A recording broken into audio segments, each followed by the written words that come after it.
இவனே வருடம் தொடங்கினது போல தான் இருக்குது. ஆம் சுவாமி, உமக்கு அப்படி தான் இருக்குது ஆண்டவரே.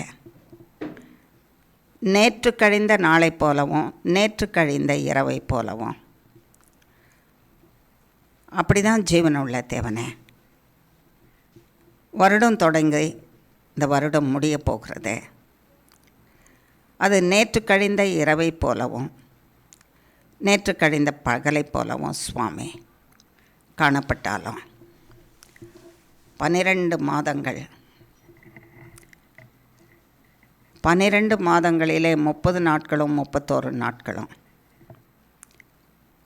ஒவ்வொரு நாளிலும் இருக்கிற 24 மணி நேரமும் கர்த்தருடைய கண்கள் எங்கள் மேலே பதிக்கப்பட்டு எங்களை கண்மணிகளாய் பாதுகாத்து கொண்ட தயவுக்காக கோடி கோடி ஸ்தோத்திரம். எங்களை காக்கிற தேவனுக்கு ஒரு விலையேறப்பெற்ற குணம் உண்டு. அது என்னவென்றால், எங்களை காக்கிற தேவன் உறங்குவதும் இல்லை, தூங்குகிறதும் இல்லை. எங்களை காக்கிற தேவனாகிய நீர் உறங்குவதும் இல்லை, தூங்குகிறதும் இல்லை. நீர் உறக்கத்துக்காக கண் இமையை ஒரு க்ஷணம் மூடிட்டாலும் கூட பூமியே இருண்டு போயிடும். பூமி சுத்தாது ஆண்டவரே. இரவும் பகலும் நின்று போயிடும். அதில் இருக்கிற மக்களை எல்லாம் அழிந்து போவார்கள். காரிருளாகிய சாத்தானும் அவனுடைய கிரியைகளும் பிசாசும் அவன் கிரியைகளும் மூடிக்கொள்ளும். நீர் சிருஷ்டித்த உம்முடைய பிள்ளைகள் அழிந்து போவார்கள். ஆகையினாலே உம்முடைய பிள்ளைகள் அழிந்து போகக்கூடாது. உம்முடைய பிள்ளைகள் ஜீவனோடு இருக்கணும். உம்முடைய பிள்ளைகள் வாழ்ந்திருக்கணும். உம்முடைய பிள்ளைகள் மரிக்கக்கூடாது. ஆகையினால என் பிள்ளைகள் மரிக்கக்கூடாது, என் பிள்ளைகள் வாழ்ந்திருக்கணும், என் பிள்ளைங்க சுகத்தோடு இருக்கணும், என் பிள்ளைகள் நன்மை பெற்று என் நாமத்தை மகிமைப்படுத்தி சந்தோஷமாக இருக்கணும், சமாதானத்தில் வாழணும் என்பதற்காக உம்முடைய கண் உறங்குவதும் இல்லை, நீர் தூங்குறதும் இல்லை. நிறைய இடத்துல சொல்கிறாங்க சுவாமி,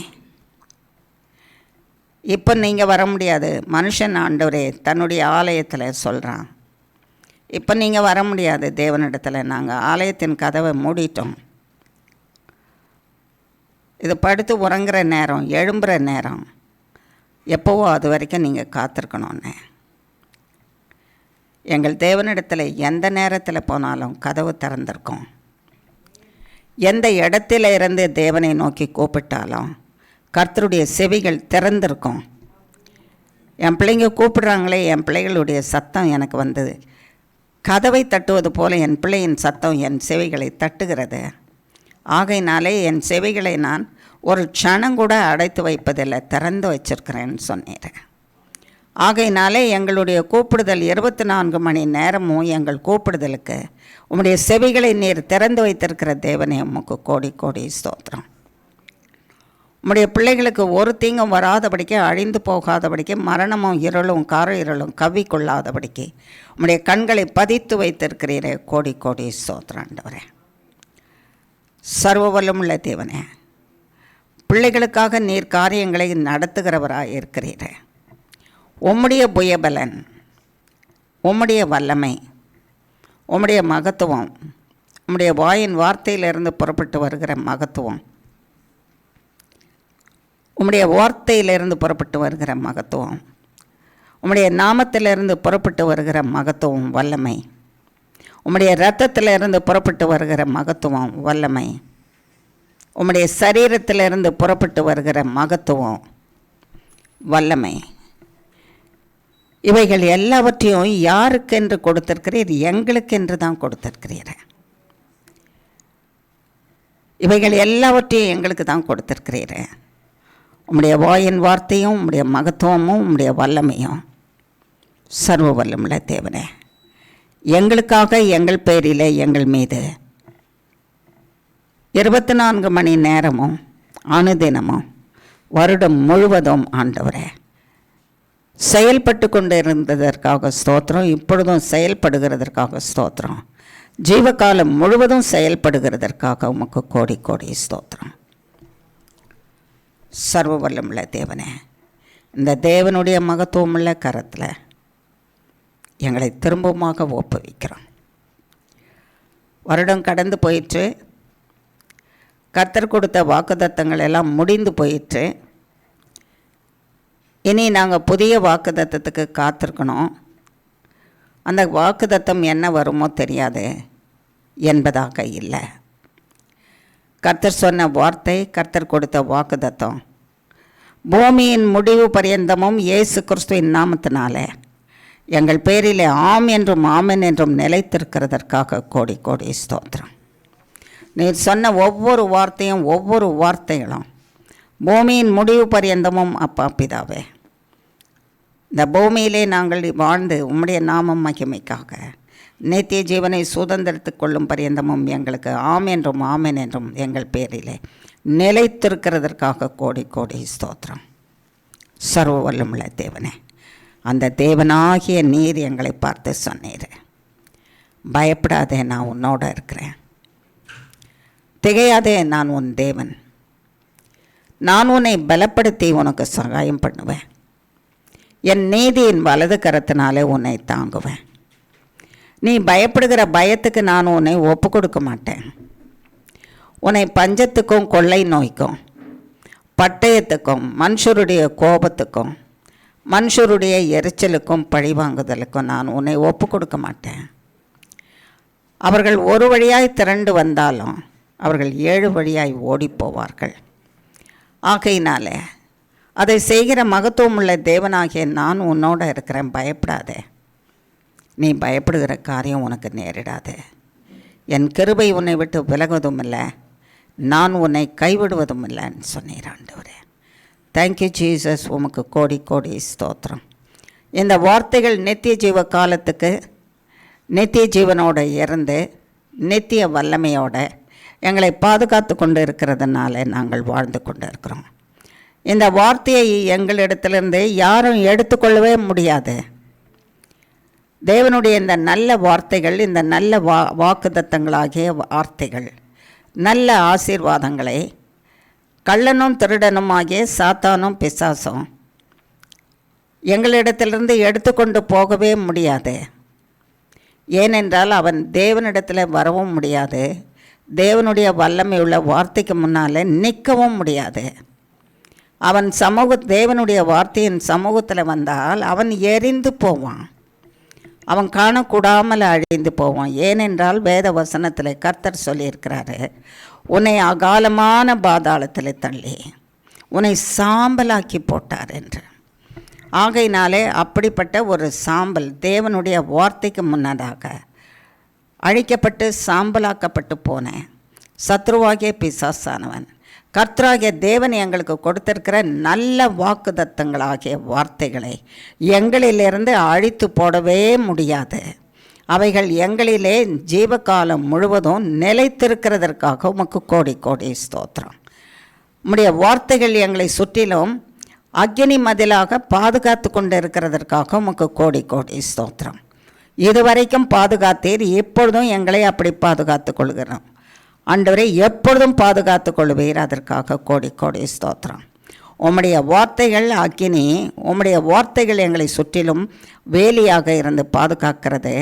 உம்முடைய வார்த்தைகளாகிய அக்கினிக்குள்ளாக சாத்தானும் சத்ருவும் அவன் சேனைகளும் பிசாசும் அவன் கிரியைகளும் மந்திரங்களும் சூன்யங்களும் செய்வினைகளும் செய்து வைக்கப்பட்டு இருக்கிறவைகளும் செய்தவர்களும் பிரவேசிக்க முடியாது, கிட்ட வர முடியாது, எரிந்து அழிந்து போகும். Thank you Jesus. அந்த வல்லமை உள்ள அக்கினி மதிலுக்குள்ளாக எங்களை வைத்து பாதுகாத்து கொண்டு இருக்கிற தயவுக்காக கோடி கோடி ஸ்தோத்திரம். இந்த வருடம் முழுதும் காத்தீர், இனியும் ஆண்டவரே இன்னும் சில தினங்களுக்குள்ளாக புதிய வருடத்துக்குள்ளே எங்களை அழைத்து கொண்டு போகிறீர். உங்களோட கூட நாங்கள் வர்றதுனால எங்களுக்கு பயம் இல்லை. ஆமாண்டவரே, கர்த்தராகிய தேவரீர் எங்களோடு கூட இருக்கிறீர். மரணத்தை அழித்து பாதாளத்தை அழித்து மரணத்தின் திறவுகோலையும் பாதாளத்தின் திறவுகோலையும் கையிலே வைத்திருக்கிற சர்வ வல்லமுள்ள தேவனாகிய இயேசு கிறிஸ்து ஜீவனாலே உருவாக்கப்பட்டு இருக்கிற ஜீவ அதிபதி எங்களோட இருக்கிறதுனால எங்களை கைவிடாமல் நடத்துகிறதுனால, தேங்க்யூ ஒண்டர்ஃபுல் லார்ட், எங்களை கரம்பிடித்து நடத்துகிறதுனால, ஜீவனுள்ள தேவனே, இந்த தேவன் எங்களோடு கூட இருக்கிறதுனால நாங்களும் பயப்படுவோம். கர்த்தராகிய தேவன் எங்களை விடுவித்து காக்க வல்லமை உள்ளவர். எங்கள் ஜீவ அதிபதியினுடைய வல்லமைக்குள்ளவும் அக்கினிக்குள்ளவும் சாத்தானும் அவன் கிரியைகளும் தீமையும் அவனுடைய கிரியைகளும் மந்திரங்களும் சூன்யங்களும் செய்தவர்களோடு சேர்த்து வேரோடு அழிந்து நிர்மூலமாக்கப்பட்டு போகும். Thank you Jesus, thank you Jesus, thank you Jesus. இந்த பெரிய நன்மைகளை நீங்கள் செய்கிறதற்காக எங்களுக்கு உமக்கு கோடி கோடி ஸ்தோத்திரம். எல்லாம் வாய் திறந்து சொல்லாமா? கோடி கோடி ஸ்தோத்திரம், உமக்கு கோடி கோடி ஸ்தோத்திரம், உமக்கு கோடி கோடி ஸ்தோத்திரம் ஆண்டவரே, உமக்கு கோடி கோடி ஸ்தோத்திரம், கோடி கோடி ஸ்தோத்திரம், உமக்கு கோடி கோடி ஸ்தோத்திரம், கோடி கோடி கோடி கோடி கோடி கோடி கோடி கோடி கோடி கோடி கோடி கோடி ஆனந்த கோடி ஸ்தோத்திரம் செலுத்துகிறோம் சுவாமி. அங்கீகரித்துக் கொள்வீராக. துதிகளின் மத்தியிலே வாசமாயிருக்கிறவரே, துக்கத்தை உங்கள் பிள்ளைகளுக்கு கொடுத்து துக்கத்தின் மத்தியிலே வாசமாயிருக்கிற தேவன் என்று உமக்கு பெயர் இல்லை ஆண்டவரே. நீர் ஆண்டவரே துக்கத்தை சந்தோஷமாக மாற்றுகிற தேவன், ஒவ்வொருவருடைய துக்கத்தையும் சந்தோஷமாக மாற்றுகிற தேவன், ஒவ்வொருவருடைய துக்கத்தையும் சந்தோஷமாக மாற்றி சந்தோஷத்திலே நிலைநிற்கிற தேவன், சந்தோஷத்தை நிலைநிறுத்தி சந்தோஷத்திலே நீரும் நிலைநிற்கிற தேவன் ஆண்டவரே. துக்கத்தை அழிக்கிற தேவன், வேதத்தில் சொல்லப்பட்டிருக்கிறது. துக்கத்திலே வாசமாக இருக்கிற தேவன் என்று எந்த இடத்திலும் சொல்லப்படலை ஆண்டவரே. உன் துக்கத்தை சந்தோஷமாக மாற்றுகிற தேவன் என்று சொன்னீரப்பா. என் தேவனிடத்தில் இருக்கிற சந்தோஷம், என் தேவனிடத்தில் இருக்கிற சமாதானம், என் தேவனிடத்தில் இருக்கிற மகா பெரிய ஆனந்தம், என் தேவனிடத்தில் இருக்கிற மகா பெரிய வெற்றி, இதற்குள்ளாக வாழ வைக்கிறதற்காக உமக்கு கோடி கோடி ஸ்தோத்திரம் ஆண்டவரே. அப்படியே நீர் நடத்தி கொண்டு வந்தீர். துதிகளுக்கு பாத்திரமானவரே, துதிகளிலே வாசமான இருக்கிறவரே, நித்திய ஒளியிலே வாசமாய் இருக்கிறவரே, ஒருவரும் கிட்ட சேரக்கூடாத ஒளியிலே வாசமாய் இருக்கிறவரே, அப்பா பிதாவே, உம்முடைய இந்த பிரசன்னத்துக்குள்ளே எங்களை காத்து வழி நடத்துவேன் என்று சொன்னீர். அதற்காக கோடி கோடி கோடி கோடி ஸ்தோத்திரம் ஆண்டவரே. எம்மட்டும் காத்தீர், கோடி கோடி ஸ்தோத்திரம். இப்பொழுதும் காத்து கொண்டு இருக்கிறீர், கோடி கோடி ஸ்தோத்திரம். இனிமேலும் உம்முடைய வருகை பரியந்தமும் நீர் காக்கப் போகிறீர். அதற்காக உமக்கு கோடி கோடி ஸ்தோத்திரம் செலுத்துகிறோம் சுவாமி. உம்முடைய கரத்திலேயே கொடுக்குறோம் அப்பா பிதாவே. எங்களை பலப்படுத்தும், எங்களை சீர்படுத்தும், எங்களை ஸ்திரப்படுத்தும், எங்களை நிலைநிறுத்தும், எங்களை கைவிடாதிரும், எங்களோடு கூட இரும், எங்கள் கரத்தை பிடித்து எங்களை நடத்தும். உம்முடைய சத்தம் எங்கள் செவிகளிலே கேட்டுக்கொண்டே இருக்கட்டும். அந்த சத்தம் பயப்படாதே, நீ பயப்படுகிற காரியம் உனக்கு நேரிடாது என்று சொல்லி எங்களை வழி நடத்தி கொண்டே இருக்கட்டும். எங்களுக்கு ஜெயத்தை கொடுக்கட்டும் ஆண்டவரே. அந்த சத்தம் நாங்கள் இழந்து போனதையெல்லாம் எங்களுக்கு திரும்ப கொடுக்கும்படி செய்யட்டும். இந்த சத்தத்தோடு நாங்கள் வாழ்ந்து வளம் பெற கிருபை செய்யும். அந்த சத்தம் உம்முடையதாக இருக்கட்டும், தேவ சத்தமாக இருக்கட்டும்.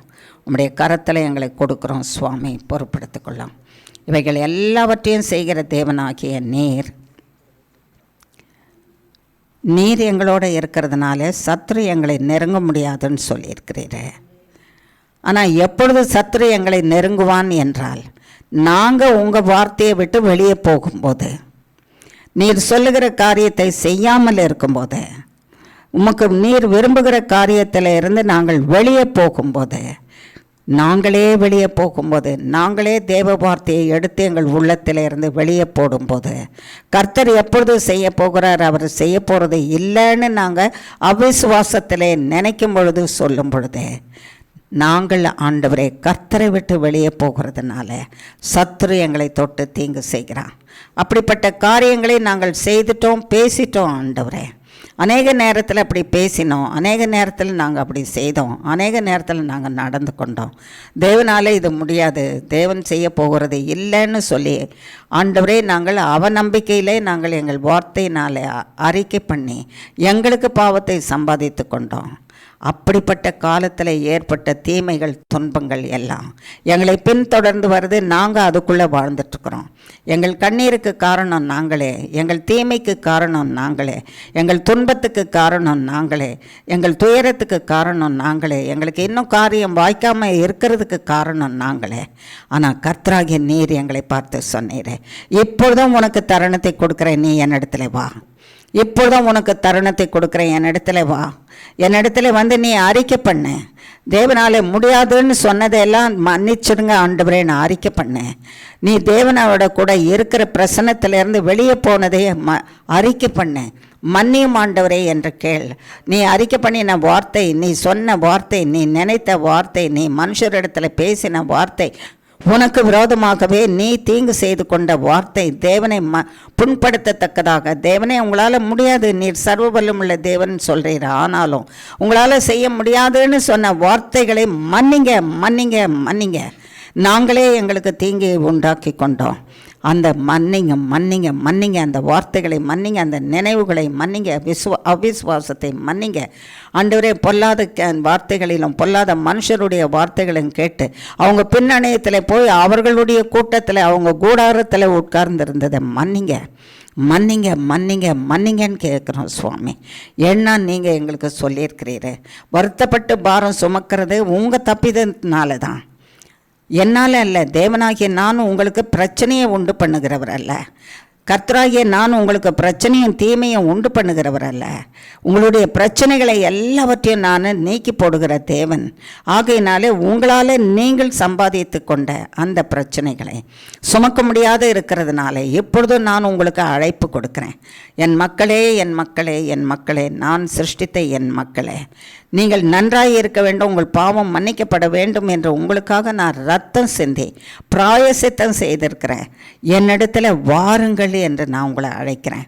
என்னிடத்துல வா, என்னிடத்துல வா, என்னிடத்துல வா. நீ செய்த தப்பிதங்களை அறிக்கை பண்ணி அதை விட்டு விடு. அந்த வழியை விட்டு நீ விலகி வா. நீ அந்த வழியிலிருந்து விலகி வரும்போது நான் உன்னோட கூட இருந்து உன்னை கரம் பிடித்து நடத்தி திரும்பவுமாக நீ அந்த தவறிலே விழுந்து விடாதபடிக்கு உன்னை பாதுகாத்து, நீ செய்த தவறுகளின் நிமித்தம் நீ அனுபவிக்கிற எல்லா பிரச்சனையிலிருந்து விடுவிப்பேன். உன் கண்ணீரை துடைப்பேன், உன் கவலையை மாற்றுவேன், உன் பயத்தை நீக்குவேன். நீ இழந்ததை உனக்கு திரும்ப கொடுப்பேன், உன்னை தூக்கி நிலைநிறுத்துவேன். மனுஷர் தூஷித்த தூஷணங்களை எல்லாவற்றையும் நான் அழித்து போட்டேன். உன்னை கர்த்தர் கொடுக்கிற மகிமையினாலே, மனுஷருக்குரிய மகிமையினாலே, கிருபையினாலே முடிசூட்டுவேன், உன்னை வாழ வைப்பேன்னு சொன்னீர் ஆண்டவரே. ஆகையினாலே நாங்கள் அறிக்கை செய்கிறோம் சுவாமி, எங்கள் தப்பிதத்தை அறிக்கை செய்கிறோம். மனுஷருக்கு விரோதமாக பேசினதெல்லாம் மன்னிங்க ஆண்டவரே. கர்த்தருக்கு விரோதமாய் பேசினதெல்லாம் மன்னிங்க ஆண்டவரே. எங்களுக்கு விரோதமாகவே நாங்கள் பேசிக்கிட்டதை மன்னிங்க ஆண்டவரே. நாங்கள் ஏன் பிறந்தோம், செத்து தொலைஞ்சிருந்தா நல்லா இருக்குமேன்னு சொல்லி அடிக்கடி சொன்ன வார்த்தைகளை மன்னியும் ஆண்டவரே. சர்வ வல்லமுள்ள தேவனே, இப்படிப்பட்ட பிள்ளைகளை எங்களுக்கு ஏன் கொடுத்தீங்கன்னு சொன்னதுக்காக மன்னிங்க ஆண்டவரே. இப்படிப்பட்ட மனைவிமாரை எங்களுக்கு கொடுத்ததற்கு ஏன் கொடுத்தீங்கன்னு கேட்டதுக்காக மன்னிங்க ஆண்டவரே. இப்படிப்பட்ட கணவனை எனக்கு ஏன் கொடுத்தீங்க என்று சொல்லி கேட்டதற்காக மன்னிங்க ஆண்டவரே. இப்படிப்பட்ட தாயை கொடுத்ததுக்காக ஏன் கொடுத்தீங்க ஆண்டவரேன்னு நாங்கள் உங்கள் இடத்துல கேட்டதுக்காக மன்னிங்க ஆண்டவரே. இப்படிப்பட்ட தகப்பனை ஏன் கொடுத்தீங்க என்று கேட்டதுக்காக எங்களை மன்னிங்க ஆண்டவரே. சர்வ பலமுள்ள தேவனே, உங்களை கேள்வி கேட்டதுக்காக மன்னிங்க ஆண்டவரே. இப்படிப்பட்ட மோசமான தாயாக இருந்தாலும், மோசமான தகப்பனாக இருந்தாலும், மோசமான மகனாக இருந்தாலும், மோசமான மகளாக இருந்தாலும், மோசமான கணவனாக இருந்தாலும், மோசமான மனைவியாக இருந்தாலும், சரிப்படுத்த வல்லமையுள்ள ஒரே தேவன் நீர் என்று உம்முடைய கரத்தில் நாங்கள் கொண்டு வந்து கொடுத்து இதை சரிப்படுத்துங்கன்னு கேட்கறதுக்கு மறந்துட்டோம். மன்னிங்க ஆண்டவரே. நீங்கள் சரிப்படுத்துங்க இவங்களேன்னு உங்கள் கரத்தில் கொடுத்து நீங்கள் சரிப்படுத்தியே ஆகணும்னு நாங்கள் கேட்கறதுக்கு மறந்து போய், நீங்கள் ஏன் இப்படி செய்தீங்க, நீங்கள் ஏன் கொடுத்தீங்க, நீங்கள் ஏன் இப்படி பண்ணீங்க, நீங்கள் ஏன் இப்படி பண்ணீங்க, நாங்கள் உங்களை ஆராதிக்கிறோமே, நாங்கள் உங்களை வணங்குறோமே, உங்களை சேவிக்கிறோமே, நீங்கள் எங்களுக்கு தேவனாக இருக்கிறீங்களே, தேவனாக இருந்து நாங்கள் உங்களை ஆராதிக்கும் போது நீங்கள் ஏன் இப்படி பண்ணீங்கன்னு கேட்குறோம் சுவாமி. அது தப்பிதமான வழி. அப்படி கேள்வி கேட்கறதுனால எங்களுக்கு விடுதலை கிடைக்க போகிறதில்ல, எங்கள் பிரச்சனைகள் நீங்க போகிறதில்ல. எங்களுக்கு நாங்களே கோணலாக்கி கொண்ட வழிகள், நீர் எங்களுக்கு நேராக கொடுத்திருந்த பாதையில் நாங்கள் நடக்காதபடிக்கு எங்கள் வழியை கோணலாக்கி குறுகலாக்கி ஆண்டவரே, எங்கள் மனசுக்கு எது திருப்தியோ அதுபடியே நாங்கள் செய்துட்டோம் ஆண்டவரே. நாங்கள் இருக்க வேண்டிய இடத்துல தான் எங்களை நீர் வைத்தீர் ஆண்டவரே. ஆனால் நாங்களோ அந்த இடத்துல இருக்கிறதுக்கு பிரியமில்லாதபடிக்கு, இந்த இடம் எனக்கு வேண்டாம், இந்த வீடு எனக்கு வேண்டாம், இந்த இடம் எனக்கு வேண்டாம், இந்த வாசஸ்தலம் எனக்கு வேண்டாம், இந்த கணவன் எனக்கு வேண்டாம், இந்த மனைவி எனக்கு வேண்டாம், இந்த தாய் எனக்கு வேண்டாம், இந்த தகப்பன் எனக்கு வேண்டாம், வேண்டாம் வேண்டாம் என்று சொல்லி நாங்கள் எங்களுக்கே தீங்கு செய்து கொண்டு இருக்க வேண்டிய இடத்துல இராதபடிக்கு சாத்தானுடைய ஆலோசனையில், ஏதேன் தோட்டத்தில் அந்த மரத்தின் மேலே இருந்த சாத்தான் சொன்ன வார்த்தையில், அவனுடைய பிரசன்னத்தில், அவனுடைய பொய்யான வார்த்தையை கேட்டு அவனுடைய பிரசன்னத்திலேயே இருக்கிறது போல நாங்கள் தேவ வார்த்தையை விட்டு சாத்தானுடைய வார்த்தையை கேட்டு அவனுடைய வாசஸ்தலத்தில், அவனுடைய அடைக்கலத்தில் இருந்து எங்களை கெடுத்து கொண்டு இருக்கிறோம் சுவாமி. கெடுத்து கொண்டதையும் மன்னிங்க ஆண்டவரே, மன்னிங்க ஆண்டவரே. நாங்கள் இருக்க வேண்டிய இடத்துல இல்லை. மனைவியே நீ இருக்க வேண்டிய இடத்துல இருக்கிறியா? மனைவியே நீ இருக்க வேண்டிய கணவனோட இருக்கிறியா, வாழ்ந்திருக்கிறியா? மகனே நீ இருக்க வேண்டிய இடத்துல இருக்கிறியா? கணவனே நீ உன்னுடைய மனைவியோட வாழ்ந்திருக்கிறியா? உன்னுடைய இடத்துல கர்த்தர் உன்னை ஊன்றி வைத்திருக்கிறாரு. உன்னை ஒரு நிலத்தில் நீ எங்கே நீ வளர வேண்டுமோ, எங்கே நீ வாழ வேண்டுமோ அந்த இடத்துல நீ உன்னை மரமாக உனக்கு ஒரு வாசஸ்தலத்தை கொடுத்து உன்னை ஊன்ற கட்டி இருக்கிறாரு. ஊன்றப்பட்டு இருக்கிற அந்த இடத்துல உன்னுடைய மனைவியோட வாழ்ந்திருக்கிறியா? உன்னுடைய நீ ஊன்றப்பட்டு இருக்கிற இடத்துல மனைவியை அந்த கணவனோடு நீ வாழ்ந்திருக்கிறியா? தாயே தகப்பனே, பிள்ளைகளே பெற்றோரே, உன் பெற்றோரோட உன் பிள்ளைகளோட வாழ்ந்திருக்கிறியா? உன் இனத்தார் ஜனத்தார் என்று உனக்கு கொடுத்தவர்களோட அன்போட பிணைப்போட, அன்பின் பிணைப்போட வாழ்ந்திருக்கிறியா? இவர்களை விட்டு பிரிந்து போனால் நலமாக இருக்கும். நானும் பிரிந்து என்னுடையவர்களையும் நான் பிரிந்து போனால், பிரித்து கொண்டு போனால் நலமாக இருக்கும் என்று சத்ருவின் ஆலோசனைக்கும் சத்ருவின் நிழலுக்கும் சாத்தானுடைய வாசஸ்தலத்துக்கும் நீ புறப்பட்டு போனால் நீ இழந்து போவாயே. ஆகையினாலே நீ உன்னையும் உன்னுடைய சமாதானத்தையும் இழந்து, உன்னுடைய சந்தோஷத்தை இழந்து, உன்னையே கெடுத்து கொண்டு நீ மற்றவர்களையும் சமாதானத்தையும் கெடுத்து, மற்றவர்களுடைய சந்தோஷத்தையும் பறித்து, மற்றவர்களையும் அழித்து கொண்டு இருக்கிறாயே. இது தேவனுடைய விருப்பமே இல்லையே. தேவன் அப்படி சொல்லவே இல்லையே. நீ உன் வழிகளை விட்டு என்னிடத்துல வா, உன் வழிகளை விட்டு என்னிடத்துல வா, நீ கோணலாக்கி கொண்ட வழியை விட்டு என்னிடத்துல வான்னு கூப்பிடுறீர் ஆண்டவரே. நாங்கள் அறிக்கை பண்ணுறோம் சுவாமி, நாங்கள் தான் எங்கள் வழிகளை கோணலாக்கி கொண்டோம். அவசர புத்தி, நாங்கள் பெரிய மேதைகள், ஆலோசனை கர்த்தராகிய கர்த்தருக்கே நாங்கள் ஆலோசனை கொடுக்குற ஆலோசனைக்காரர்கள். ஆகையினாலே ஆண்டவரே நீங்கள் பண்ணது தப்பு, இப்படி செய்தது தப்பு, இப்படி செய்யுங்கன்னு நாங்கள் கரெக்ஷன் கொடுத்துட்ருக்குறோம்.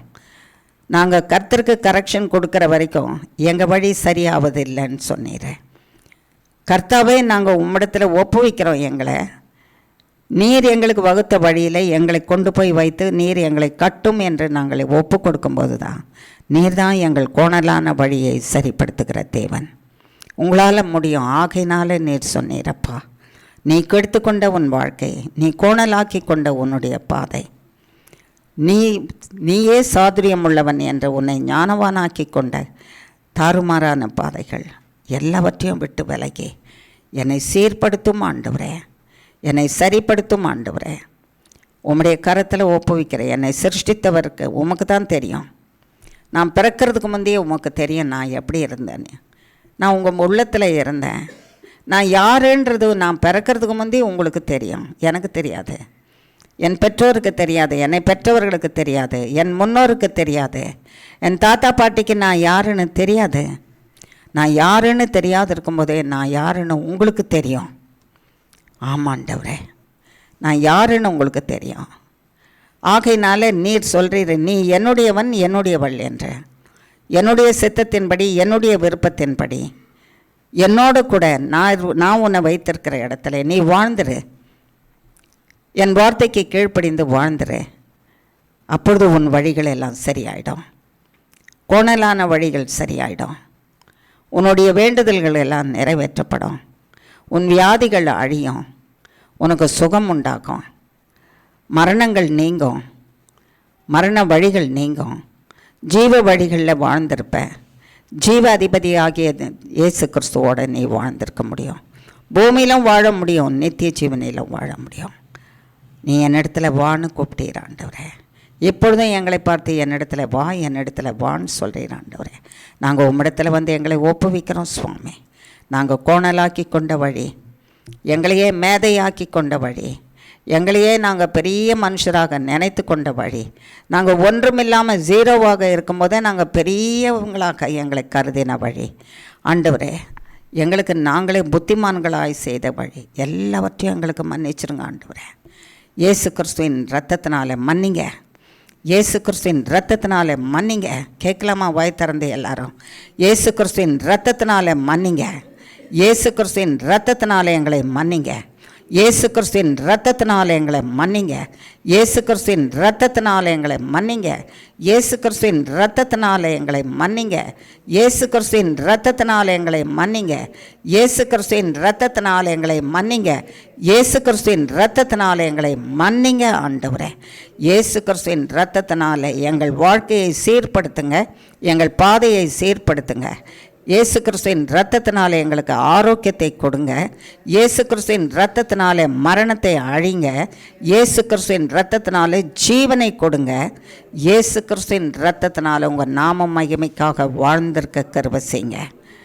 எங்களை அர்ப்பணிக்கிறோம் உம்முடைய கரத்தில். எங்களை அர்ப்பணிக்கிறோம் உம்முடைய கரத்தில். எங்களை நடத்துவீராக. இது முதல் நடத்துவீராக. உம்முடைய வருகை பரியந்தம் நடத்துவீராக. இதுவரைந்தும் நடத்தினதற்காக கோடி கோடி ஸ்தோத்திரம். இனிமேலும் இப்பொழுதிலிருந்தும் நீர் நடத்துவீராக. உலகத்தின் முடிவு பரியந்தம் நடத்துவீராக. அப்பா பிதாவே, உம்முடைய வருகை பரியந்தமும் நடத்துவீராக. உம்முடைய கரத்தில் எங்களை ஒப்புவிக்கிறோம் சுவாமி. பொறுப்படுத்திக்கொள்ளும். எப்பொழுதும் வாரும் பரிசுத்த ஆவியானவரே. வார்த்தைகள் உம்முடையது. இந்த வார்த்தைகள் தான் எங்களுக்கு உள்ளே போய் எங்களில் இருக்கிற பாவ அழுக்கை கழுவுகிறது. நாங்கள் தேவனுக்கு விரோதமாக பாவம் செய்தோம் என்று எங்களுக்கு சொல்லுகிறதும் பேசுகிறதும் உம்முடைய வார்த்தைகள் தான். அந்த வார்த்தைகளை நீர் எங்களுக்கு அனுப்பும், பேசும். அந்த வார்த்தைகள் எங்களை சுத்திகரிக்கிறதற்கு வாய்ப்பு கொடுக்கிறது. அந்த வார்த்தையை ஆண்டவரே எங்களை சுத்திகரிக்கிறது. நாங்கள் சுத்திகரியும் என்று கேட்கும்போது அந்த வார்த்தை ஆண்டவரே வியாதிகளை அழிக்கிறது. அந்த வார்த்தை பிரச்சனைகளை அழிக்கிறது. அந்த வார்த்தை மனுஷன் செய்திருக்கிற எல்லா தீமையும் அழிக்கிறது. அந்த வார்த்தை எல்லா சாத்தானும் பிசாசும் செய்வினைகளும் மந்திரங்களும் சூன்யங்களும் செய்து வைக்கப்பட்டிருக்கிற சகல சாத்தானுடைய கிரியைகளை வேரோடு அழிக்கிறது. அழித்து விடுதலையை கொடுக்கிறது, சுகத்தை கொடுக்கிறது, பலனை கொடுக்கிறது, வாழ்வை கொடுக்கிறது, வாழ்ந்திருக்கும்படிக்கு செய்கிறது. எங்களோடவே வாசமாக இருக்கிறது அந்த வார்த்தை. இந்த வார்த்தையை எங்களுக்கு கொடுங்க சுவாமி. இந்த வார்த்தை எங்கள் கண்களை தெளிவிக்கிறதா இருக்கிறது. அந்த வார்த்தை எங்கள் கண்களுக்கு நல்ல தெளிவான பார்வையை கொடுக்கிறதா இருக்கிறது. அந்த வார்த்தை எங்களை ஆண்டவரே மரண இருளின் வழியிலிருந்து பிரித்து நித்திய ஜீவ வழியில் நடத்துகிறது ஆண்டவரே. அந்த வார்த்தை எங்களுக்கு வேணும் சுவாமி. எங்களை இந்த நன்மை செய்கிற இந்த வார்த்தை வேணும். எங்களுக்கு ஜீவனுக்கும் பிழைப்புக்குமான ஐஸ்வர்யத்தை கொடுக்கிற வழி இந்த உம்முடைய வார்த்தை ஆண்டவரே. எங்களுடைய ஐஸ்வர்யத்தை பறித்து கொண்டு அப்பா பிதாவே, நாங்கள் என்னமும் குறைபட்டு போகத்தக்கதாகவும் இல்லாதவர்களைப் போலவும் ஆண்டவரே எங்களை அழித்து கொண்டு இருக்கிற காரியங்களை உம்முடைய வார்த்தை அழித்து போட்டு, எங்களை அழிக்கிறவனை அழித்து போட்டு, எங்கள் வருமானத்தை அழிக்கிறவனை அழித்து போட்டு, எங்களுக்கு வரவேண்டிய பணத்தை தடை செய்கிறவனை அழித்து போட்டு, வரவேண்டிய பணத்தின் தடைகளை உம்முடைய வார்த்தை அழித்து போட்டு, எல்லாவற்றையும் தடைகளையும் நீர்த்த ஆண்டவரே விலக்கி காத்து, தடைகளை எல்லாவற்றையும் அழித்து போட்டு, தடைகளுக்கு விலக்கி காத்து, நீர் எங்களுக்கு உம்முடைய வார்த்தை வழிகளை திறந்து கொடுத்து ஆண்டவரே நாங்கள் இழந்து போனதை அத்தனையும் பெற்றுக்கொண்டு சர்வ வல்லமுள்ள தேவனே, சுகத்தோடும் பலத்தோடும் ஜீவனோடும் ஆரோக்கியத்தோடும் ஆண்டவரே குறைவுபட்டு போன எல்லா இடத்திலும் வருமானத்திலும் ஐஸ்வர்யத்திலும் குறைவுபட்டு போன இடத்திலே நீர் நிறைவை கொடுத்து எல்லாரும் சம்பூரணமாய் பாத்திரம் நிரம்பி வழியத்தக்கதாக ஆண்டவர் ஆண்டவரே பாத்திரம் நிரம்பி வழியத்தக்கதாக எங்களை ஆசீர்வதித்து வாழ செய்கிறது உம்முடைய வார்த்தை. இந்த வார்த்தையை இப்பொழுது நீர் எங்களுக்கு கொடுப்பீராக. இந்த வார்த்தையினாலே எங்களை ஆண்டவரை காத்துக்கொள்வீராக. உம்முடைய வார்த்தையினாலே மன்னிப்பீராக, சுகம் கொடுப்பீராக, ஜீவனை கொடுப்பீராக, பிரச்சனைகளை அழிப்பீராக, மந்திரங்களையும் சூன்யங்களையும் சாத்தானையும் அவன் கிரியைகளையும் அழித்து விடுதலை கொடுப்பீராக. வருமானத்தை தடை செய்து வைத்திருக்கிறவன் அழிப்பீராக, கிரியைகளை அழிப்பீராக, கட்டுகளை உடைப்பீராக, வருமானத்தை எங்களுடைய பணத்தை கட்டவிழ்த்து கொடுப்பீராக. ஆண்டவரே கடன்களை அடைப்பீராக. கடனில்லாத பரிசுத்த வாழ்வு வாழ்ந்து கர்த்தரை மைமைப்படுத்துகிற பாக்கியத்தை கொடுப்பீராக. எவ்வளவும் உடைய வார்த்தை செய்கிறது ஆண்டவரே. வார்த்தையே இயேசு கிறிஸ்து, வார்த்தையே இயேசு கிறிஸ்து. உம்முடைய வார்த்தை இயேசு கிறிஸ்து ஆகிய வார்த்தையை நீர் எங்களுக்கு கொட்டு, இப்பொழுது கொடுத்து பெட்டு கொடுத்து நாங்கள் அதை புசித்து அதில் வாழ்ந்து உம்மை மகிமைப்படுத்தி சமாதானத்திலும் சந்தோஷத்திலும் ஜீவனிலும் விடுபட்ட ஆண்டவரை கட்டுகளிலிருந்து விடுபட்ட வாழ்விலும் பூரண ஆசீர்வாதத்திலும் ஐஸ்வர்யத்திலும் வாழ்ந்து தேவனுடைய நாமத்தை மகிமைப்படுத்த கிருபை செய்வீராக. வாரும் பரிசுத்த ஆவியானவரே, நீர் பேசும் நாங்கள் கேட்கட்டும். நீரும் நானும் நாங்களுமாக பிதாவாகிய தேவனையும் குமாரனாகிய கிறிஸ்துவையும் பரிசுத்த ஆவியானவராகிய உம்மையும் மகிமைப்படுத்துவோமாக. இயேசு கிறிஸ்துவின் மூலம் ஜெபிக்கிறோம் பிதாவே. ஆமேன், ஆமேன், ஆமேன். கர்த்தருக்குள்ள அன்பான ஜனமே, தேவ மக்களே, நிறைய நேரம் இன்றைக்கி ஜெபம் பண்ண வச்சாரில்ல கர்த்தர். இதெல்லாம் நமக்கு தேவையாக இருந்தது. நம்ம வருத்தப்பட்டுருக்கிற காரியத்துக்கெல்லாம் கர்த்தர் சொல்லிட்டார் இல்லை, இன்னும் கர்த்தர் செய்யலையே, கர்த்தர் இன்னும் பண்ணலையே ஆனால் நீங்கள் வருத்தப்படுறீங்களே. கர்த்தருக்கு வல்லமை இல்லாமல் இல்லை, அவர் மகா வல்லமை உள்ள தேவன்.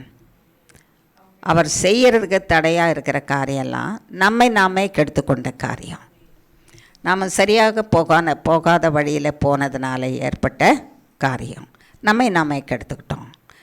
ஆனால் கர்த்தர் நீங்கள் இப்படி பண்ணிட்டீங்க, போய் கஷ்டப்படுங்க போங்க அப்படின்னு நான் விடலை. என்னிடத்துல வாங்க, என்னிடத்துல அறிக்கை பண்ணுங்க.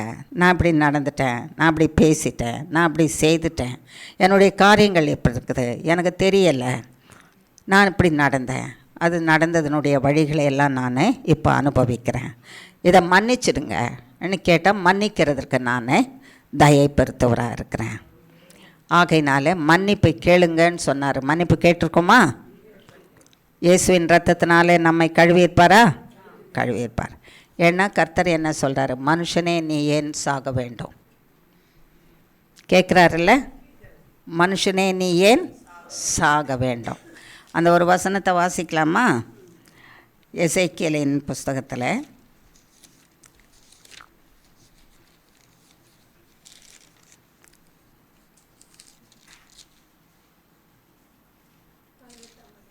18. எசேக்கியேல் எடுத்துட்டிங்களா?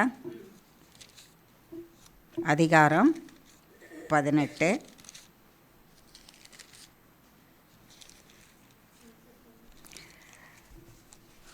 23ஆம் வசனத்தையும் 31, 32ஆம் வசனம் 3 வசனங்களை வாசிக்கலாம். 23ஆம் வசனம் எடுத்துட்டோமா எல்லாரும்?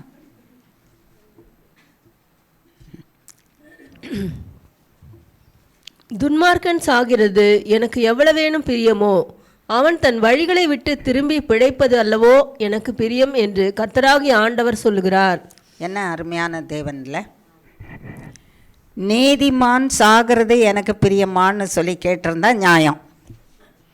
அப்படி தானே கேட்கணும். நீதிமானும் பரிசுத்தவானும் சாகிறது எனக்கு பிரியமில்லை, அவனுக்கு தீமை செய்கிறவங்கள நான் அழிச்சிடுவேன், நான் காப்பாற்றுவேன் தானே நியாயமாக சொல்லணும். ஆனால் கர்த்தர் என்ன சொல்கிறாரு?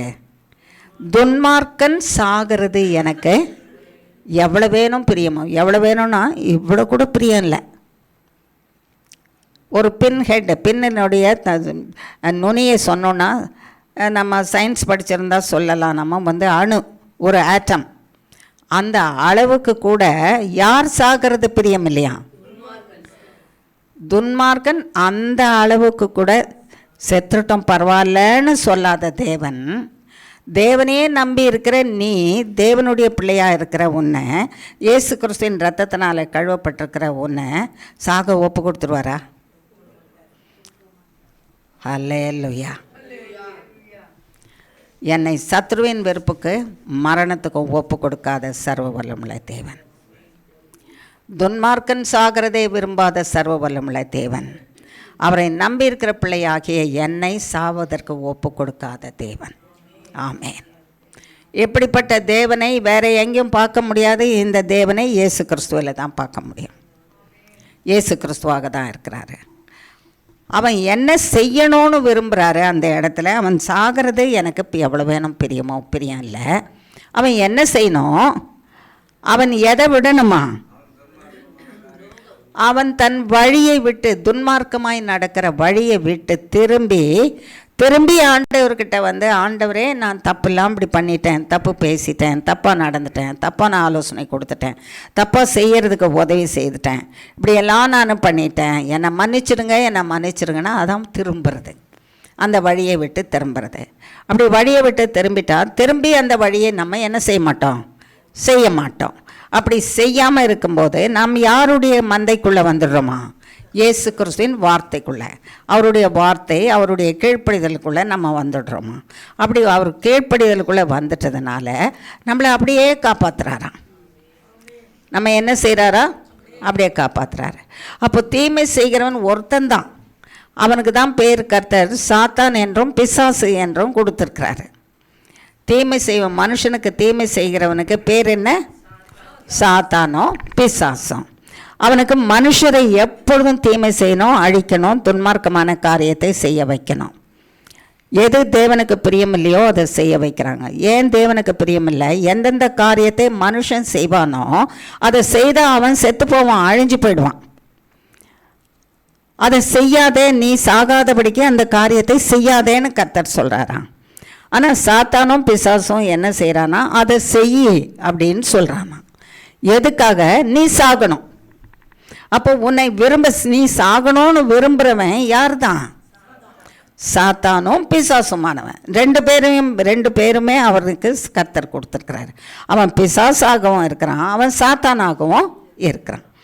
அப்போ அந்த பிசாசுக்கும் சாத்தானுக்கும் தான் தேவன் உண்டாக்கின மனுஷன். நம்ம எல்லாம் தேவனுடைய பிள்ளைங்க.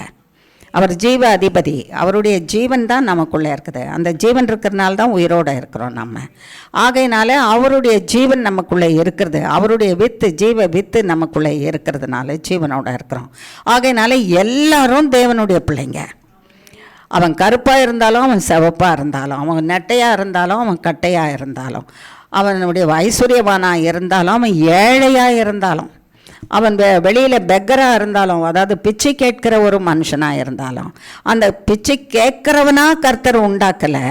பிச்சை கேட்குற அளவுக்கு அவன் தன்னை நடத்திக்கிட்டான், அவனை தள்ளி கொண்டான். கர்த்தர் சிருஷ்டிக்கும் போது தேவன் மகா ஐஸ்வர்யவான். அவருடைய பிள்ளையை பிச்சைக்காரனாக உண்டாக்குவாரா? நீங்களே உங்களை நினச்சி பாருங்கள். இப்போ உங்களுடைய கையில் சம்பாத்தியம் இருக்குது, நீங்கள் மாதந்தோறும் சம்பாதிக்கிறீங்க, மாதந்தோறும் சம்பாதிச்சு நல்ல வீட்டில் வசிக்கிறீங்க, நீங்கள் நல்லா சாப்பிட்றீங்க, நல்ல ஆகாரம் சாப்பிட்றீங்க, நல்ல கட்டில் மெத்தையில் நல்ல போர்வையில் எல்லாம் படுத்து எழும்புறீங்க. உங்களுக்கு நல்ல காற்று வேணும்னு கூடுமானா ஏசி போடுவீங்க, இல்லைன்னா ஃபேனை போடுவீங்க. இப்படி வசதியாக இருப்பீங்க. உங்களுக்கு ஒரு பிள்ளை வேணும்னு கேட்குறீங்க. உங்களுக்கு ஒரு பிள்ளை கர்த்தர் கொடுத்துட்டாரு. அந்த பிள்ளையை தெருவில் போட்டுட்டு ஒரு துணியை அங்கே விரித்து போட்டு நீங்கள் வந்துடுவீங்களா உங்கள் வீட்டுக்குள்ளே? அந்த பிள்ளைய, ஒரு குழந்தை பிள்ளைய அப்படி தெருவில் அப்படி போட்டுட்டு அது முன்னால் ஒரு துணியை விரித்து போட்டுட்டா போகிறவங்க வரவங்கெல்லாம் அந்த துண்டில் என்ன பண்ணிட்டு போவாங்க? காசு போட்டு போவாங்க. அப்போது நான் பெற்ற பிள்ளைக்கு நான் எங்கே போட்டு வச்சுருக்கிறேன்? ரோட்டில் போட்டு வச்சுட்டு ஒரு துண்டு போட்டு வச்சுருக்கேன். எல்லோரும் காசு போடுங்க, அந்த பிள்ளைக்கு ஆதரவே இல்லை, அப்பாவும் இல்லை அம்மாவும் இல்லை, அது சாப்பிட்றதுக்கும் வழி இல்லை, அதுக்கு ஒன்றும் இல்லாமல் இருக்குது, நீங்கள் ஆகாரம் கொடுங்கன்னு துண்டை விரித்து போட்டு போக முடியாது. எந்த தகப்பனாவது தாயாவது செய்வாங்களா? நீங்களும் நானுமே செய்ய மாட்டோம். சர்வவல்லமுள்ள தேவன் உண்டாக்குனவர் அப்படி செய்வாரா? செய்ய மாட்டார். ஆகையினால அவர் சகல சம்பத்திலும் தான் மனுஷனை சிருஷ்டித்தார். மனுஷன் அந்த சம்பத்தை வைத்து வாழ்ந்து கொள்ளுகிற வழியை அவன் கர்த்தரோடு கூட இருந்து கடைப்பிடித்து அதை காத்து கொண்டு இருந்தான்னா அவன் அந்த சம்பத்தில் வாழ்ந்திருப்பான். அதை கெடுத்து கொள்ளுகிற வழி மனுஷனுக்கு யார் சொல்லி கொடுக்குறா? பிசாசும் சாத்தானும் சொல்லி கொடுக்குறான். அந்த பிசாசும் சாத்தானும் என்ன சொல்கிறான்? செலவழிக்க வேண்டாததுக்கு எல்லாம் செலவழின்னு சொல்கிறான். கர்த்தர் என்ன சொல்கிறாரு? செலவழிக்கிறதுக்கு மட்டும் நீ என்ன பண்ண? செலவழின்னு சொல்கிறாரு. சாத்தானும் பிசாசும் என்ன சொல்கிறான்? வேண்டாம் வேண்டாம், இதெல்லாம் நல்ல ருசியாக இருக்கும், அதுக்கெல்லாம் செலவழின்னு சொல்லி கொடுக்குறான். ஒருத்தர் பாருங்கள், ஒரு வீட்டில் ஒரு நபர், ஒரு ஆணாக இருந்தாலும் ஒரு பெண்ணாக இருந்தாலும் காலையில் எழுந்தால் ஒரு காஃபி குடிப்பாங்களா? அப்புறம் ஒரு 7:30லேருந்து 8:30க்குள்ளே ஒரு டிஃபன் சாப்பிடுவாங்களா? ஒரு 11 மணி 11:30க்கு ஒரு டீயோ காஃபியோ குடிப்பாங்களா? 12:30 1 மணிக்கு ஒரு சாப்பாடு சாப்பிடுவாங்களா? 3:30 மணிக்கு ஒரு டீ குடிப்பாங்களா? 2 பிஸ்கட்டோ ஸ்நாக்கோ சாப்பிடுவாங்க. 8 மணி அல்லது 10 மணிக்குள்ளே ஒரு இரவு உணவு சாப்பிட்ருவாங்களா? விரும்பினவங்க பால் குடித்தா குடிப்பாங்க படுக்கிறதுக்கு முன்னால், வேணான்னா அதுவும் இல்லை, படுத்துருவாங்க. இது சரீரத்துக்கு தேவை. இது சரீரத்துக்கு தேவை. இப்போ காலையில் குடிச்சிங்க ஒரு காஃபி, மத்தியானம் 1 மணிக்கு சாப்பாடு சாப்பிட்ற வரைக்கும் அரை மணி நேரத்துக்கு ஒரு காஃபி, அரை மணி நேரத்துக்கு ஒரு காஃபி, அரை மணி நேரத்துக்கு ஒரு காஃபின்னு குடித்தா என்ன ஆகும்? வயிறு ஆகாரம்தான். அது ஆகாரம் தானே, குடிக்கக்கூடிய பானம் தானே. குடிக்கக்கூடிய பானமாக இருந்தாலும் கூட எப்போ குடிக்கணுமோ அளவாக குடிக்கணுமோ அப்போ தான் குடிக்கணும். அளவுக்கு மிஞ்சினா அமிர்தமோ நஞ்சு விஷமாக போயிடும், மறித்து போயிடுவாங்க. எனக்கு பிடிக்குதுன்றதுனால எனக்கு பிடிக்கிற சாப்பாட்டை நான் காலையில் இருந்து அப்படியே குறித்து சாப்பிட்டு 1 மணி வரைக்கும் அதை சாப்பிட்டேன்னா பகல் சாப்பாடு சாப்பிட முடியுமா? வயிறு வேலை செய்யுமா? முடியாது. எனக்கு மத்தியானம் சாப்பிட்ட அந்த சிக்கன் 65 ரொம்ப பிடிக்குதுன்னு ஒரு பாத்திரம் நிறைய எடுத்து வச்சுக்கிட்டு போக வர நான் சாப்பிட்டுக்கிட்டே நடந்தேன்னு வைங்க, டீ வரைக்கும் வயிறு என்னாகும்? உடம்பு என்னாகும்? சீர்கெட்டு போகும்ல. அப்புறம் இரவு நேரத்தில் சாப்பிட்றதுக்கு ஒரு மீன் பொரிச்சு வச்சா நல்ல மணமாக இருக்குதுன்னா அந்த மீனை தான் நான் சாப்பிடணும். ஆனால் ஒரு 10 துண்டு மீனை வச்சுக்கிட்டு நான் அதையே சாப்பிட்டுட்டு இருந்தேன்னா என் வயிறு என்ன ஆகும்? ஒரே நாளில் மனுஷன் என்ன ஆகிடுவான்? அவ்வளோதான். யாரை கெடுத்துக்கிட்டது? அவனை கெடுத்துக்கிட்டான். இப்போ அவங்க வீட்டார் சொல்லியிருப்பாங்கல்ல, காலையில் மட்டும் இவ்வளோதான்ப்பா நீ காஃபி குடிக்கணும், மகளே இவ்வளோ தான் குடிக்கணும், மகனே இவ்வளோ தான் குடிக்கணும், கணவனே இவ்வளோ தான் குடிக்கணும், மனைவியே இவ்வளோ தான் செய்யணும், தாயே இவ்வளோ தான் குடிக்கணும், தகப்பனே இவ்வளோ தான் செய்யணும், அண்ணனே தம்பியே சகோதரியே சகோதரனேன்னு இருக்கிற உறவு முறைக்கு அது ஒரு கட்டுப்பாடு. நான் கேட்டால் கொடுக்க மாட்டேன்றா பாவி. நான் கேட்டால் இவ பாவி, இவ என்ன செய்ய மாட்டேங்கிறா? கொடுக்க மாட்டேங்கிறா. ஒரு போல் நிறைய சிக்கன் 65 பொரிச்சு கொடுன்னா இந்த படுபாவி என்ன செய்ய மாட்டேங்கிறா? கொடுக்க மாட்டேங்கிறா. நான் சம்பாதிச்சு கொடுக்குறேன். பணத்தை யார் கொடுக்கறத? நான் சம்பாதிச்சு கொடுக்குறேன். நான் சாப்பிட்றதுக்கே இந்த படுபாவி கொடுக்க மாட்டேங்கிறா. இப்படிப்பட்ட படுபாவியே என் தலையில் கட்டிட்டாரு. யார்? கர்த்தர். அப்போ அந்த அவன் பாவி இல்லாமல் எப்போ மாறுவா? போல் நிறைய என்ன கொடுத்துட்டா நல்லவளாக ஆயிடுவா. சிக்கனும் மீனும் பொரிச்சு கொடுத்துட்டு போக வர நீ சாப்பிடுன்னு அந்த சம்பாதிச்சு கொடுக்குற அந்த நபர் போக வர சாப்பிட்டு அப்போ அது அவங்க வீட்டாரும் அந்த நபருடைய அம்மாவோ அப்பாவோ அண்ணனோ தம்பியோ அந்த வீட்டாரோ என்ன சொல்லுவாங்க? இந்த படுபாவியை கல்யாணம் பண்ண சீக்கிரம் என் பிள்ளைய அனுப்பிட்டான் சொல்லுவாங்களா? சொல்ல மாட்டாங்களா?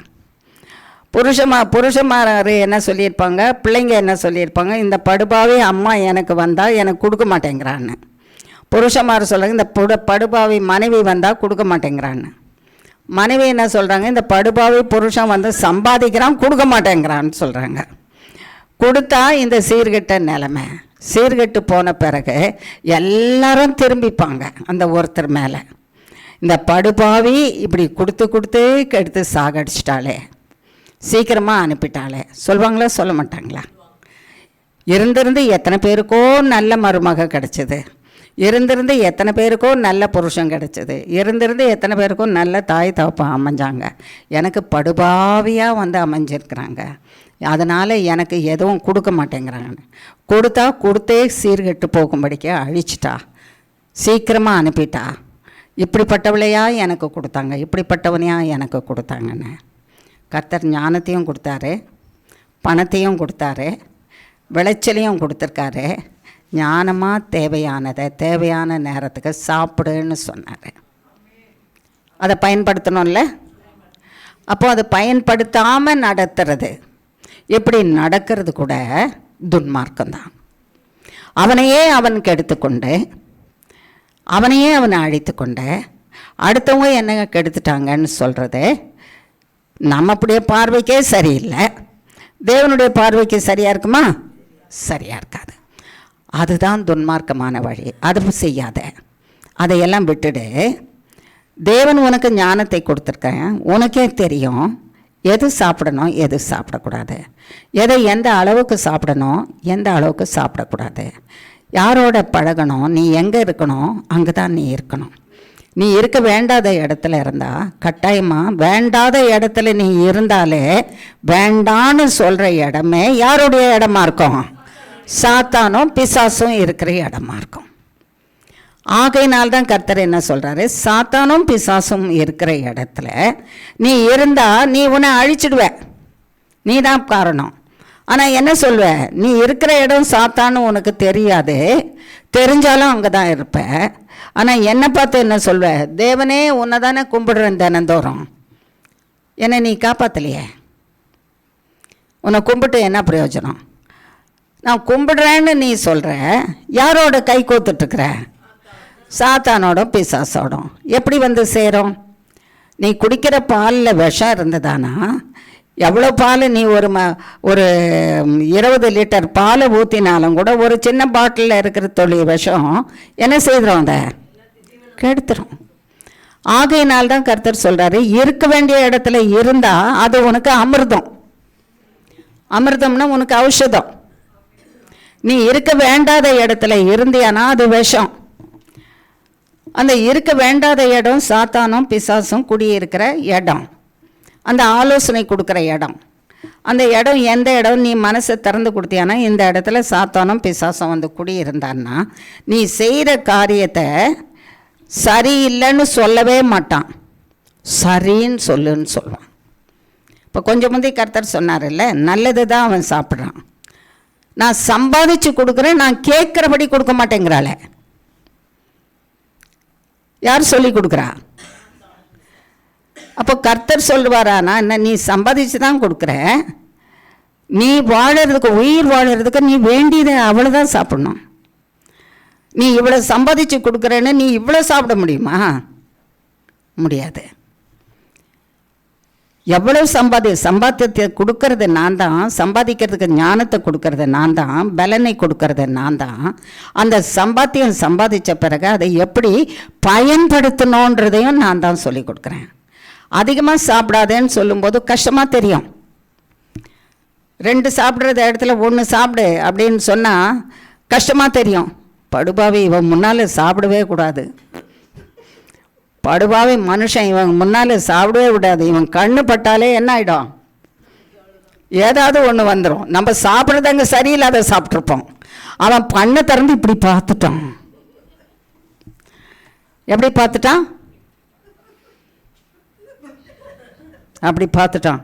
அந்த கண்ணை போட்டான் அது மேலே, அந்த கண்ணை இறங்கி அங்கே வந்துருச்சு. அந்த கண்ணோடு சேர்த்து நான் சாப்பிட்டேன். சரி, கண்ணை எடுத்து வச்சுட்டு தான் சாப்பிட்றது. அவன் தான் திறந்து பார்க்கும்போது கண்ணை பார்த்துட்டோம்ல, அப்போ கண்ணை திறந்து எடுத்து வச்சிடலாம் இல்லையா? எடுத்து வைக்க முடியலையே, அதோடு தானே சாப்பிட்டோம். ஆசை இருக்குது நமக்குள்ளே. என்ன இருக்குது? ஆசை இருக்குது. அந்த ஆசையை உண்டாக்குறவன் யார்?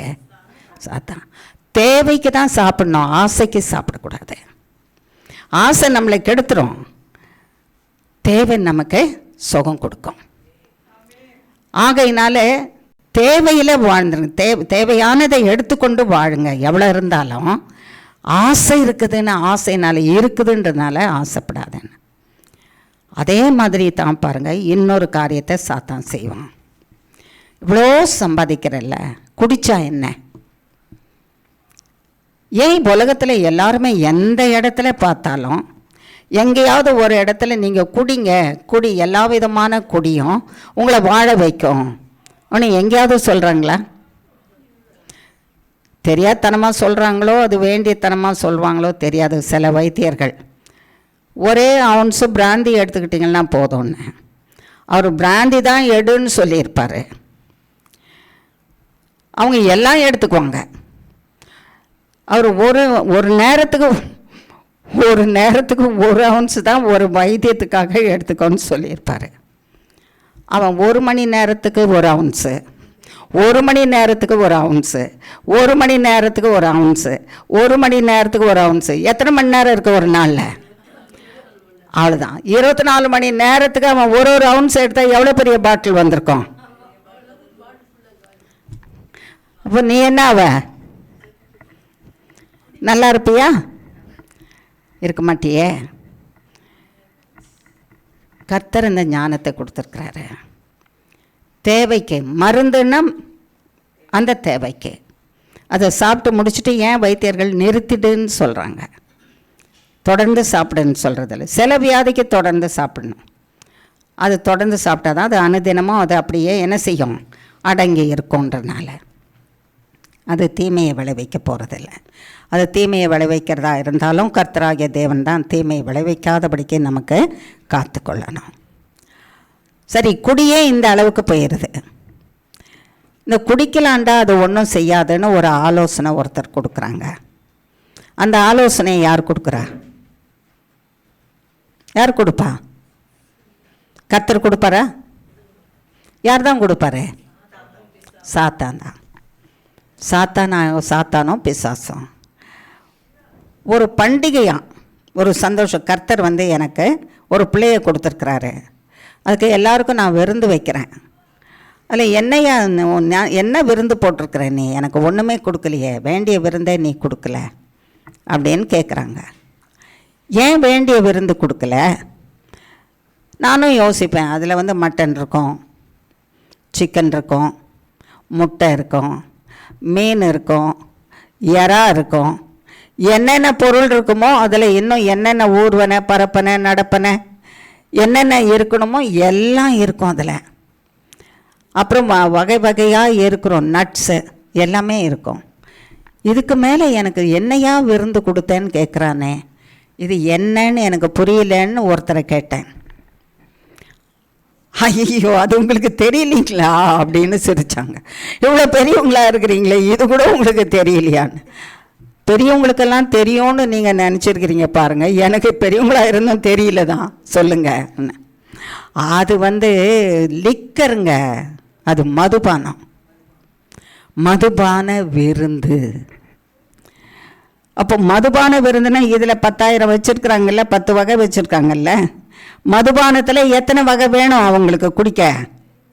10 வகை வேணும். அதை குடிச்சிட்டு எப்படி போவான் அவன்னு தெரியுமா? அவன் பேராவது தெரியுமா அவனுக்கு? நீ யாருன்னே அவனுக்கு தெரியாது. உன் பேர் என்னன்னா அது கூட தெரியாது. நீ என்ன செய்கிறன்னா அது கூட அவனுக்கு தெரியாது. அவன் மனைவி யார், பிள்ளை யார், வீடு எது, ஒன்றுமே தெரியாது. அவனுக்கு நடுத்தெருவும் சாக்கடையே அவனுக்கு பட்டு மெத்தையும் பஞ்சு மெத்தையுமாக இருக்கும். அந்த இடத்துல ஒரு நாள் இருந்தால் பரவாயில்ல, அனுதினமும் அப்படி தன்னை கெடுத்துக்கொள்கிறான். அப்போ அவனுடைய குடலெல்லாம் வெந்து போகுது, ஈரல் கெட்டு போகுது, அவனுக்கு வியாதி வருது. அவன் 100 வருஷம் வாழணும்னு வச்சிருக்கிறவனை அவனே தன் வாழ்நாளை குறுக்கி கொள்கிறான். குறுக்கிட்டு அவன் 25 வருஷம் வாழ்வானோ, 30 வருஷம் வாழ்வானோ, 40 வருஷம் வாழ்வானோ தெரியாது. கர்த்தர் அவனுக்கு 100 வருஷம் கொடுத்துருக்கிறாரு வாழ்ந்துருன்னு. பணத்தை கொடுத்துருக்காரு, நல்ல படிப்பை கொடுத்துருக்காரு, நல்ல வசதியை கொடுத்துருக்குறாரு, சம்பாதின்னு பலனை கொடுத்துருக்குறாரு. ஆனால் நீ எதை சாப்பிட்டு நீ ஒன்றை அழிச்சிட்ருக்கிற? அதுதான் கர்த்தர் இன்றைக்கு சொன்னார். நான் உன்னை கெடுக்கலை, நான் உன்னை அழிக்கலை, நான் உன்னை மறித்து போன்னு நான் உனக்கு நியமிக்கலை, நான் உனக்கு வியாதியை கொண்டு வரல, நீயே உன்னை கெடுத்துக்கொள்கிற, நீயே உன்னை கெடுத்துக்கிற. வேண்டாத ஆலோசனை கேட்குற, வேண்டாத நண்பர்களுடைய ஆலோசனை கேட்குற, வேண்டாதவர்களை உன்னை நடத்திட்டு போகிறாங்க. அப்போ இவ்வளோ குடிக்கிறியே, நீ குடிக்காதன்னு கேளுங்க. காலையிலேருந்து குடிக்கிறவங்க இருக்கிறாங்கல்ல, காலையிலேருந்து ராத்திரி வரைக்கும் குடிக்கிறவங்க இருக்கிறாங்க. கர்த்தருக்குள்ள அன்பானவர்களே, இந்த ஆலோசனையை கொடுக்குறவன் யாரு? சாத்தானும் பிசாசும். அது அவனுடைய ஆலோசனை கேட்டு நீ அந்த வழியில் போவாயானால் உன்னை நீ கெடுத்துக்கொள்கிற. அவன் என்ன சொல்லுவான்? அவன் குடிக்கிறவன் உன்கிட்ட பணம் கேட்கலையே. ஒரு மனைவி கேட்குறாங்கன்னு வச்சுங்க, ஏன் இப்படி குடிச்சிட்டு வரேன்னு, உன் சம்பாத்தியத்தையா கேட்டேன்?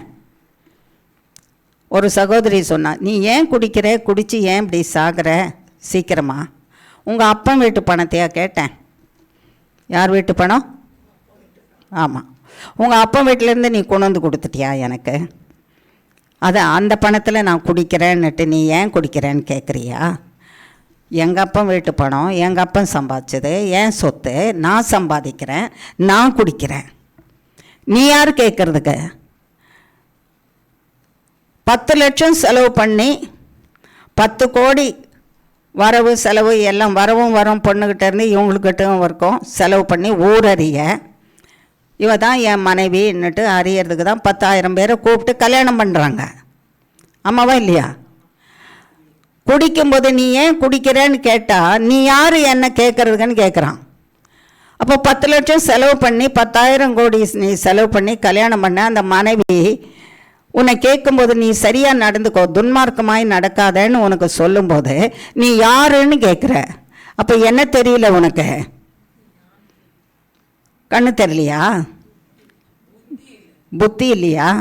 புத்திக்கு தெரியும், புத்திக்கு நல்லா தெரியும். அது மனைவி இல்லைன்னா அவன் பக்கத்தில் அங்கே வச்சிருக்க மாட்டான், தெரியும். ஆனால் சாத்தான் பேசுகிற வார்த்தை அது அம்பு. அந்த அம்பை போல ஒரு கேள்வியை கேட்டால், என்னை சீர்படுத்துகிற வார்த்தையை நீ சொல்லாத, நீ சொன்னால் நீ யாருன்னு தான் கேட்பேன். என்னை சீர்படுத்தாதபடிக்கு எனக்கு துணை நின்று காலையில் எழுந்து எனக்கு பாட்டிலை திறந்து எனக்கு குடியை ஊற்றி இந்த குடின்னு நீ கொடுத்தியானா உன்னை மாதிரி ஒரு மனைவி எனக்கு எங்கேயுமே என்ன செய்ய முடியாது, கிடச்சிருக்காதுன்னு சொல்வேன். நீ அப்படி செய்யல, செய்யாதேன்னு சொல்கிறவங்க எல்லாம் பகைஞர், தப்பிதத்தை செய் என்று சொல்கிறவங்க எல்லாம் எதிராளிகள். அப்போ உன் ஆலோசனை கொடுக்குறவன் உனக்கு யார்? சாத்தான் தானே செய்யாதேன்றதை செய்கிறான். அவன் தானே மனுஷரை அழிக்கிறதுக்காக செய்ய சொல்கிறான். ஆகையினாலே சாத்தானுடைய ஆலோசனையை கேட்டால் நீங்கள் செத்து போயிடுவீங்க.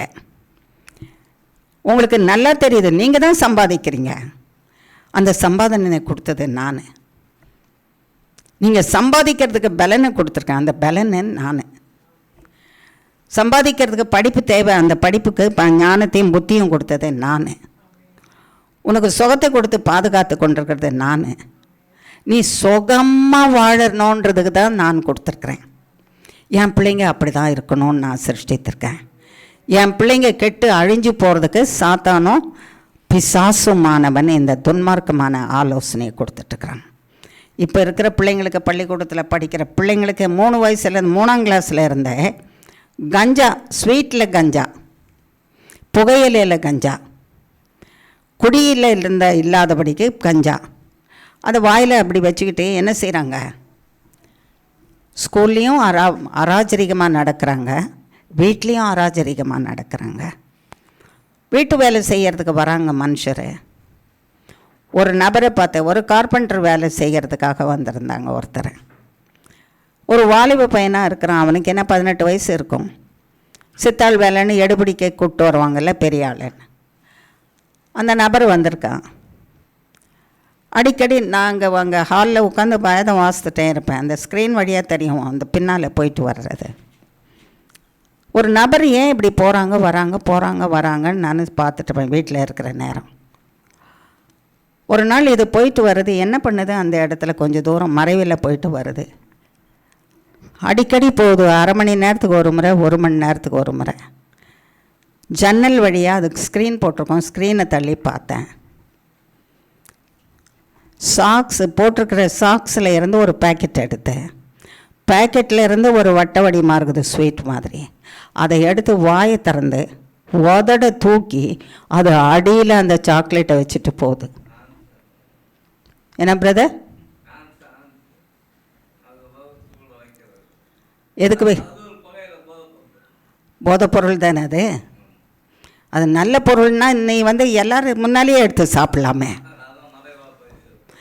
நீ சாப்பிட்றது 5 ஸ்டார் சாக்லேட்டாக இருந்ததானா, கேட்பரிஸ் சாக்லேட்டாக இருந்துச்சானா 5 ஸ்டாரு, இல்லை ஜெம்ஸாக இருந்ததானா, எல்லோரும் முன்னிலேயே நீ அதை ஓப்பன் பண்ணி நீ ஒன்று சாப்பிட்டு அடுத்தவங்களுக்கு ஒன்று கொடுக்கலாமே. கொடுக்கலாமா இல்லையா? அடுத்தவங்களுக்கு கொடுக்க மனசு இல்லைன்னா கூட நீயே பிரித்து ஒன்று சாப்பிட்லாமே. நீ ஏன் மறைவிடத்தில் போய் செய்கிற? மறைவிடத்தில் செய்கிறது எல்லாம் பாவம், தேவனுடைய பார்வைக்கும் பாவம், மனுஷருக்கும் விரோதமான பாவம், மனுஷருக்கு விரோதமாக செய்கிற பாவம். அதனால் மறைவிடத்தில் செய்கிற. அதுக்குள்ளே வச்சுட்டு வாயில் இருந்தால் கேட்டுருவாங்க, நாக்கில் இருந்தால் சூப்பறது தெரியும்ல.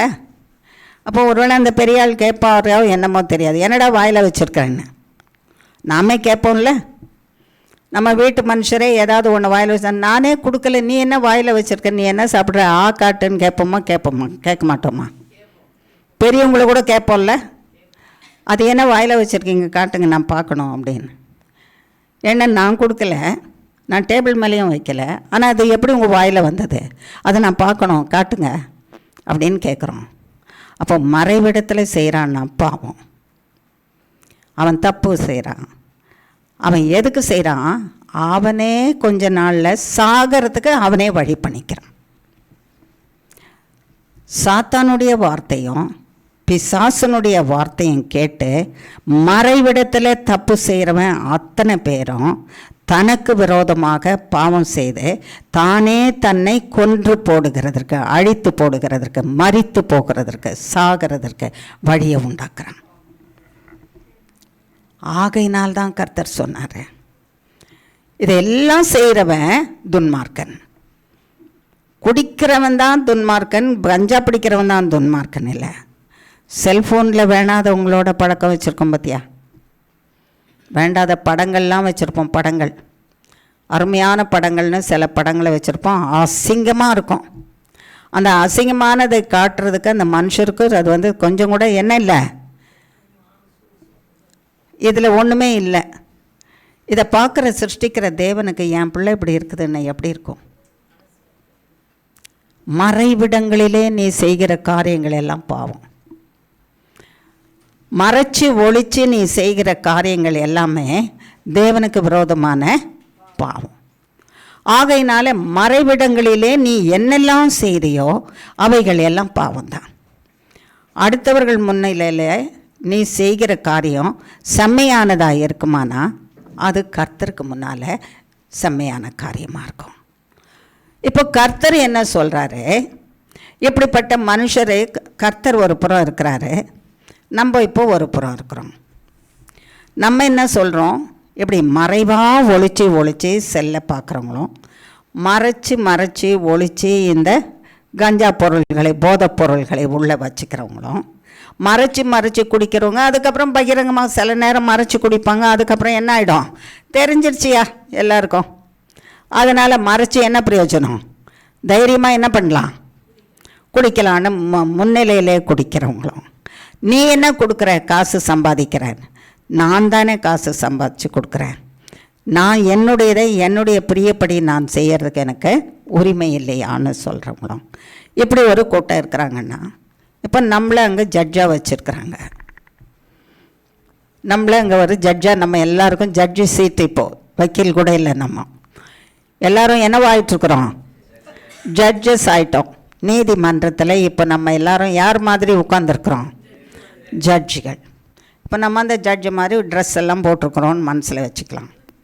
இப்போ இந்த மாதிரி குற்றவாளியை கொண்டு வந்து நிறுத்துகிறாங்க. அந்த குற்றவாளியை நம்ம என்னன்னு தீர்ப்போம்? குற்றவாளியை குற்றவாளின்னு தீர்ப்போமா, தீர்க்க மாட்டோமா? யாரெல்லாம் குற்றவாளின்னு தீர்க்க மாட்டேன் நானுன்னு சொல்கிறவங்க யாராவது இருந்தால் கை உயர்த்துங்க பார்க்கலாம். ஒருத்தரும் இல்லை. இப்போ நமக்கே தெரியுது குற்றவாளின்னு. அப்படி குற்றவாளின்னு நான் தீர்த்துட்டேன்னா, நான் சொல்லிட்டேன்னு வச்சுங்க. இப்போ விஜயா மேலே வந்துடுச்சு இப்படி ஒரு கம்ப்ளைண்ட்டு. விஜயா சொல்லும்போது விஜயா வந்து குற்றவாளி இல்லை அப்படின்னு சொல்லிட்டேன் நான். அப்போ மற்ற ஜட்ஜஸ் நீங்கள்லாம் பக்கத்தில் இருக்கிறவங்க என்ன சொல்லுவீங்க? ஓஹோ, அவங்க ஏதோ சைடில் ஏதோ என்ன பண்ணியிருக்காங்க, அவங்களுக்கு கொடுத்துட்டாங்க. அவங்க எத்தனை கொடுத்தாங்கன்னு தெரியல, எத்தனை கோடி கொடுத்தாங்கன்னு தெரியல, சைடில் எங்கேயோ கொடுத்துட்டாங்க. நீதிமன்றத்துக்கு வர்றதுக்கு முந்தைய என்ன பண்ணிட்டாங்க, கொடுத்துட்டாங்க, கவனிச்சிட்டாங்க. அதனால் அவங்க வாங்கிட்டு வந்து குற்றவாளியை யார் இல்லைன்னு சொல்கிறாங்க, குற்றவாளி இல்லைன்னு சொல்கிறாங்க. ஐயையோ, இந்த மாதிரி இப்போ நல்ல ஜட்ஜின்னு நினச்சேன். இவங்க இவ்வளோ அயோக்கியமான ஜட்ஜின்னு எனக்கு என்ன செய்யலை, தெரியலையான்னு. அப்போ எல்லாருமே ஏகமாக ஒன்றா கூட்டிகிட்டு பேசுவீங்களா, பேச மாட்டிங்களா? எங்களுக்கு வாங்க தெரியாதா? இவங்களுக்கு மட்டும்தான் வாங்க தெரியுமா? வாங்கிட்டு இப்படி அநியாயமாக நியாய தீர்ப்பு கொடுப்பாங்களா? அவங்களுக்கு வந்து நியாய தீர்ப்பு சரி. இப்போ நீங்கள் நம்ம எல்லாரும் நியாய தீர்ப்பு அவங்களுக்கு கொடுக்கணும். தப்பு பண்ணிட்டாங்கன்னு தெரியுது. இப்போ நம்ம ஜட்ஜஸ்ஸு, இப்போ நம்ம காசு வாங்கலை, ரொம்ப உத்தமமாக வந்து உட்காந்துருக்குறோம். இப்போ இந்த குற்றத்துக்கு தண்டனையை கொடுப்போமா கொடுக்க மாட்டோமா? யாரெல்லாம் இந்த குற்றத்துக்கு நான் கொடுக்க மாட்டேன்னு சொல்கிறீங்க? கொடுப்பீங்களா? எல்லாருமே கொடுப்பீங்க தான். நீங்கள் கொடுக்க மாட்டிங்களா? தலையாட்டாதவங்க வந்து, அதாவது சேஃபு. அது என்னென்னா, கொடுப்பேன்னாலும் ஆபத்து, கொடுக்க மாட்டேன்னாலும் ஆபத்து. அப்படியே தலையை நேராக வச்சுக்கிட்டோன்னா, என் தலை பாருங்கள் நேராக இருக்குது, நான் எதுலேயுமே போகல அப்படின்னு வந்து போயிடும். தப்பிச்சுக்கலாம் இல்லையா? அது ஒரு சாதுரியம். அது யார் கொடுக்குற சாதுரியம்னு தெரியாது. அப்படியும் இருந்துக்கலாம். வாயே திறக்காமல் இருந்துட்டோன்னா, நான் பாருங்கள் வாயை திறந்து ஆமான்னு சொன்னால் தானே நான் தப்பு பண்ணியிருப்பேன். இல்லை, நான் வாய் திறந்து ஆமான்னு சொல்லவே இல்லை. ஆமான்னாலும் தப்பு, ஆமான்னு சொல்லாமல் இருந்தால் நான் அமைதியாக இருக்கிறதுனால நான் ஆமான்னு சொன்னேன்னு அர்த்தமா, சொல்லலைன்னு அர்த்தமா? உங்களுக்கு எப்படி தெரியும் அப்படின்னு கேட்பேன். எனக்கு உள்ளே இருக்கிறது உங்களுக்கு எப்படி தெரியும்? கேட்பீங்களா, கேட்க மாட்டிங்களா? ஆமாம் தானே? அவ்வளோ ஞானவான்கள் நம்ம. எப்படிப்பட்டவங்க நம்ம? அவ்வளோ ஞானவான்கள். இப்போ நம்ம எல்லாம் ஒரு பக்கத்தில் இருக்கோம், குற்றவாளியை வந்து குற்றவாளின்னு சொல்கிறதுக்கு. ஏசாமியும் ஒரு பக்கத்தில் இருக்கா, பிதா ஒரு பக்கத்தில் இருக்கார். இப்போ நம்ம எல்லாம் நாங்கள் பூமியில் இருக்கிற ஜட்ஜஸ் ஆண்டவரே, நீங்கள் பரலோகத்தில் இருக்கிற ஜட்ஜு. நாங்கள் எல்லாம் குற்றவாளின்னு தீர்மானம் பண்ணிட்டோம். அவங்களுக்கு இந்த தண்டனை, இவங்க சாகணும். இவ்வளோ பணத்தை அழிச்சிருக்காங்க, குடும்பத்துக்கு கொடுக்கலை, குடும்பத்தை வாழ வைக்கலை, இவங்கெல்லாம் அழிஞ்சு போனோம். தங்க சரீரத்தையும் அழிச்சிக்கிட்டாங்க. ஏன்னா நீங்கள் சொல்லியிருக்கீங்க, ஒவ்வொரு மனுஷனுடைய சரீரமும் தேவனுடைய ஆலயம். ஒவ்வொரு மனுஷனுடைய சரீரமும் யாருடைய ஆலயம்? தேவனுடைய ஆலயம். இந்த ஆலயத்தை ஒருவன் கெடுப்பானால் நான் அவனை என்ன செய்வேன்னு சொன்னீங்க? உங்கள் வார்த்தையின்படியே அவன் சரீரத்தை கெடுத்துக்கிட்டான். உங்கள் வார்த்தையின்படியே நீங்கள் இப்போ என்ன செய்யணும்? அவனை கெடுத்து போடுவேன்னு தானே சொன்னீங்க. அப்போ நீங்களும் தண்டனை கொடுக்கணும் இல்லை? கெடுத்து போட தானே தண்டனை கொடுக்கணும். நீங்கள் நீதி உள்ள நியாயாதிபதி தானே, ஆமாவா இல்லையா? அப்போ நீங்கள் என்ன பண்ணணும்? தண்டிக்கணும் இல்லையா அவங்கள? அப்போ உங்கள் வார்த்தையிலேருந்து நீங்கள் தப்பவே முடியாது. நாங்கள் எல்லாம் என்ன தண்டனை அவங்களுக்கு கொடுக்குறோமோ, பிதாவாகிய தேவனே நீங்களும் கூட அவனுக்கு என்ன தான் செய்யணும்? அதே தண்டனை தான் கொடுக்கணும். இதுக்கு எத்தனை பேர் ஆமான்னு கை உயர்த்துறீங்க? எனக்கு ஏன் பிரச்சனை தேவனோட அப்படின்னு சொல்கிறீங்களா? சும்மாவே மன்னிச்சிடுவார் அவர். நீ பண்ணினே இரு தப்பு, நீ பண்ணினே இரு, நான் மன்னிச்சுனே இருப்பேன்னு சொல்வாரா? இல்லையே. தண்டனை இல்லாமல் மன்னிப்பு கிடையாது. பண்ணின தப்புக்கு கட்டாயமாக என்ன இருக்கும்? தண்டனை இருக்கும். அந்த தண்டனை இல்லாமல் மன்னிப்பு இல்லை. அப்போ நீங்களும் தண்டனை தான் கொடுக்குறீங்க, பிதாவும் தண்டனை தான் கொடுக்குறாரு. பிதா என்ன சொல்கிறாரு? இந்த ஆலயத்தை கெடுக்கிறவன் நான் இருந்தா நான் அவனை கெடுத்து போடுவேன். அப்போ உன்னையே நீ எந்த காரியத்தினால எல்லாம் கெடுத்துக்கிறியோ, குடியினாலேயோ, வெறியினாலேயோ, இல்லை கஞ்சாவினாலேயோ, கொலை பாதகத்தினாலேயோ, சிலர் கூலிப்படையில் போய் சேர்ந்து கொலை பண்ணுறாங்க, சிலர் பதிவிருந்து காரியங்களை செய்கிறாங்க, சிலர் பொய்யான தப்பான காரியங்களை செய்கிறதற்கு பணத்தை வாங்கிட்டு வேலைகளை செய்கிறாங்க. அதெல்லாம் தங்களே அழித்து கொள்கிற காரியம். இதுக்கெல்லாம் அவங்களுக்கு தண்டனை உண்டுன்னு நீங்கள் சொல்லியிருக்கிறீங்க. அப்போ நீங்கள் செய்திருக்கிற இந்த நியாய தீர்ப்பின்படி அவங்க எல்லாரும் எதுக்கு உள்ளானவங்க? குற்றவாளி தான், தண்டனைக்குள்ளானவங்க. அப்போ அவங்க மரணத்துக்கு பாத்திரவான்கள். எதுக்கு பாத்திரம்? மரணத்துக்கு பாத்திரம். பூமியில் இருக்கிற ஜட்ஜஸை சொல்கிற மாதிரி தான் மரணத்துக்கு பாத்திரவான்கள். இப்போ இந்த பரம ஜட்ஜு பிதா என்ன சொல்கிறாரு? இந்த துன்மார்க்கர்கள் அத்தனை பேரும் சாகிறது எனக்கு பிரியமான்னு கேட்குறாரு. இது என்னையா? இது அநியாயமாக இருக்கு. இந்த சட்டத்தில் இது தப்புன்னு எழுதுனது யார்? பிதாவாகிய தேவன் தானே. இந்த தப்பு செய்தால் இந்த தண்டனை உண்டுன்னு சொன்னது யார்? கர்த்தர் தானே.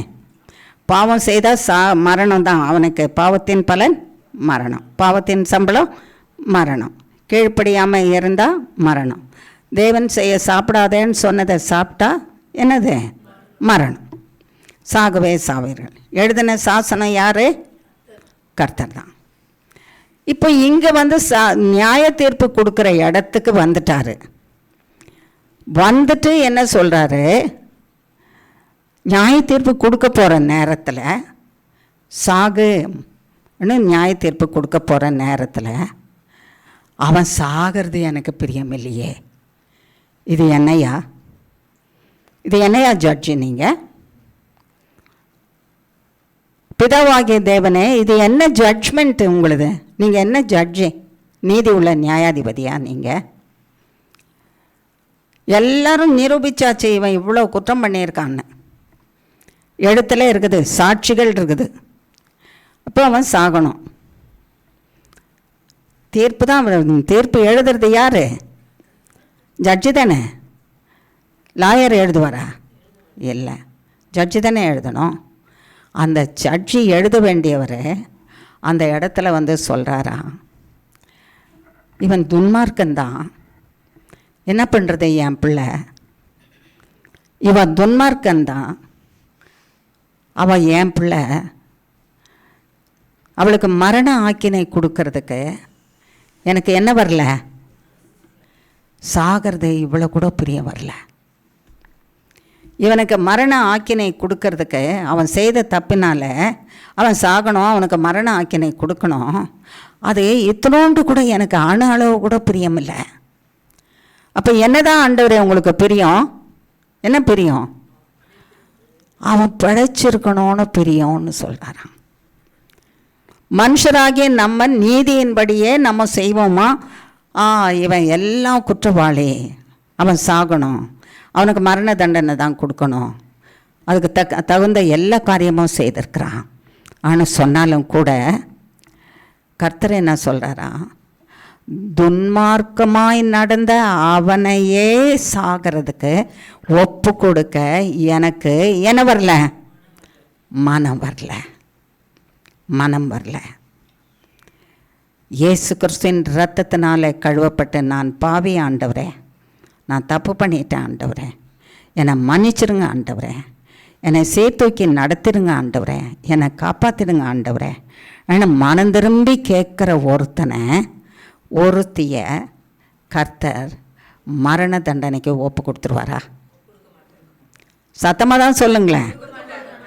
அதானே, அந்த சந்தோஷமான காரியத்தை கூட சொல்ல மாட்டிங்களா? கொடுக்கவே மாட்டார். ஆமாம், அவர் இரத்தத்தினால கழுவப்பட்டு, ஆண்டவரே நான் பண்ணதெல்லாம் பாவம், நான் லிஸ்ட் பண்ணேன்னா எனக்கு பேப்பரே பத்தாது, அவ்வளோ பாவம் பண்ணியிருக்கிறேன், செய்த பாவத்தையே தினம் பண்ணியிருக்கிறேன், செய்த பாவத்தையே ஒரு நாளில் 24 மணி நேரம் செய்திருக்கிறேன். ஒரு நாளில் 24 மணி நேரத்தில் ஒரு அரை மணி நேரம் 10 நிமிஷம்னு எடுத்துக்கிட்டாலே அதே போயிடும். ஒரு நாளுக்கே ஒரு பெரிய நோட்டு புக்கு தேவையாக இருக்கும். ஒரு வருஷத்துக்கு எவ்வளோ பெரிய புஸ்தகம் தேவையாக இருக்கும்? நாம் இப்போ என் வயசின்படி இத்தனை வருஷத்தின்படி எவ்வளோ பெரிய புஸ்தகமாக இருக்கும்? ஒரு வேளை எழுதுனா இந்த பாவம், நான் செய்த பாவத்தையே தான் செய்துட்டே தான் இருந்திருப்பேன். இந்த வீடே கொள்ளாமல் கூட இருக்கும். அவ்வளோ பெரிய புஸ்தகத்தில் நான் எழுதணும். ஆனால் நான் தேவனிடத்தில் சொல்கிறேன், ஆண்டவரே நான் பாவம் செய்துட்டேன், நான் மன்னிங்க. நீதி உள்ள நியாயாதிபதி உட்கார்ந்துருக்கிறாரு. அவர் ஜஸ்ட் காட். அவருக்கு பேர் என்ன?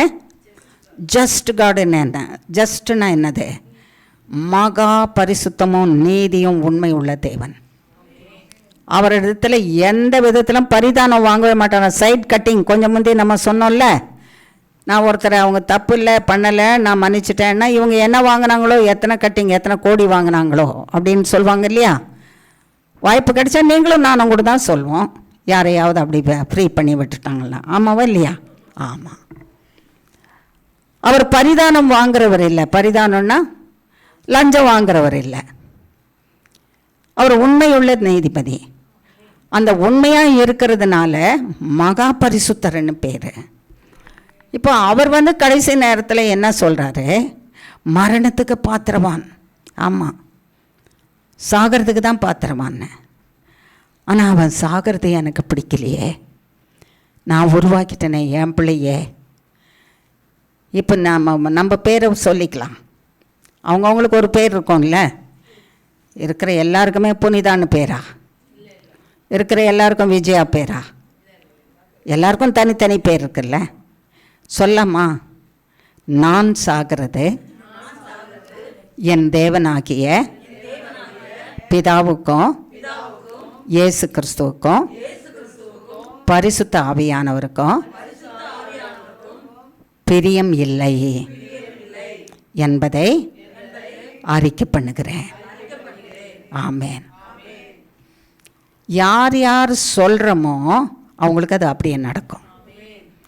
சொன்ன அத்தனை பேருக்கும் அது அப்படியே நடக்கும். சொல்லாமல் இன்னொரு முறை நெஞ்சில் இப்படி கை வச்சுக்கலாம், கையை உயர்த்தி சொல்லலாம். நான் சாவது பிதாவாகிய தேவனுக்கும் அவர் என்னை சிருஷ்டித்த தேவன் அவருக்கும் கர்த்தராகிய இயேசு கிறிஸ்துவுக்கும் பிரியம் இல்லை. நான் வாழ்வது மட்டுமே என் பிதாவாகிய தேவனுக்கும்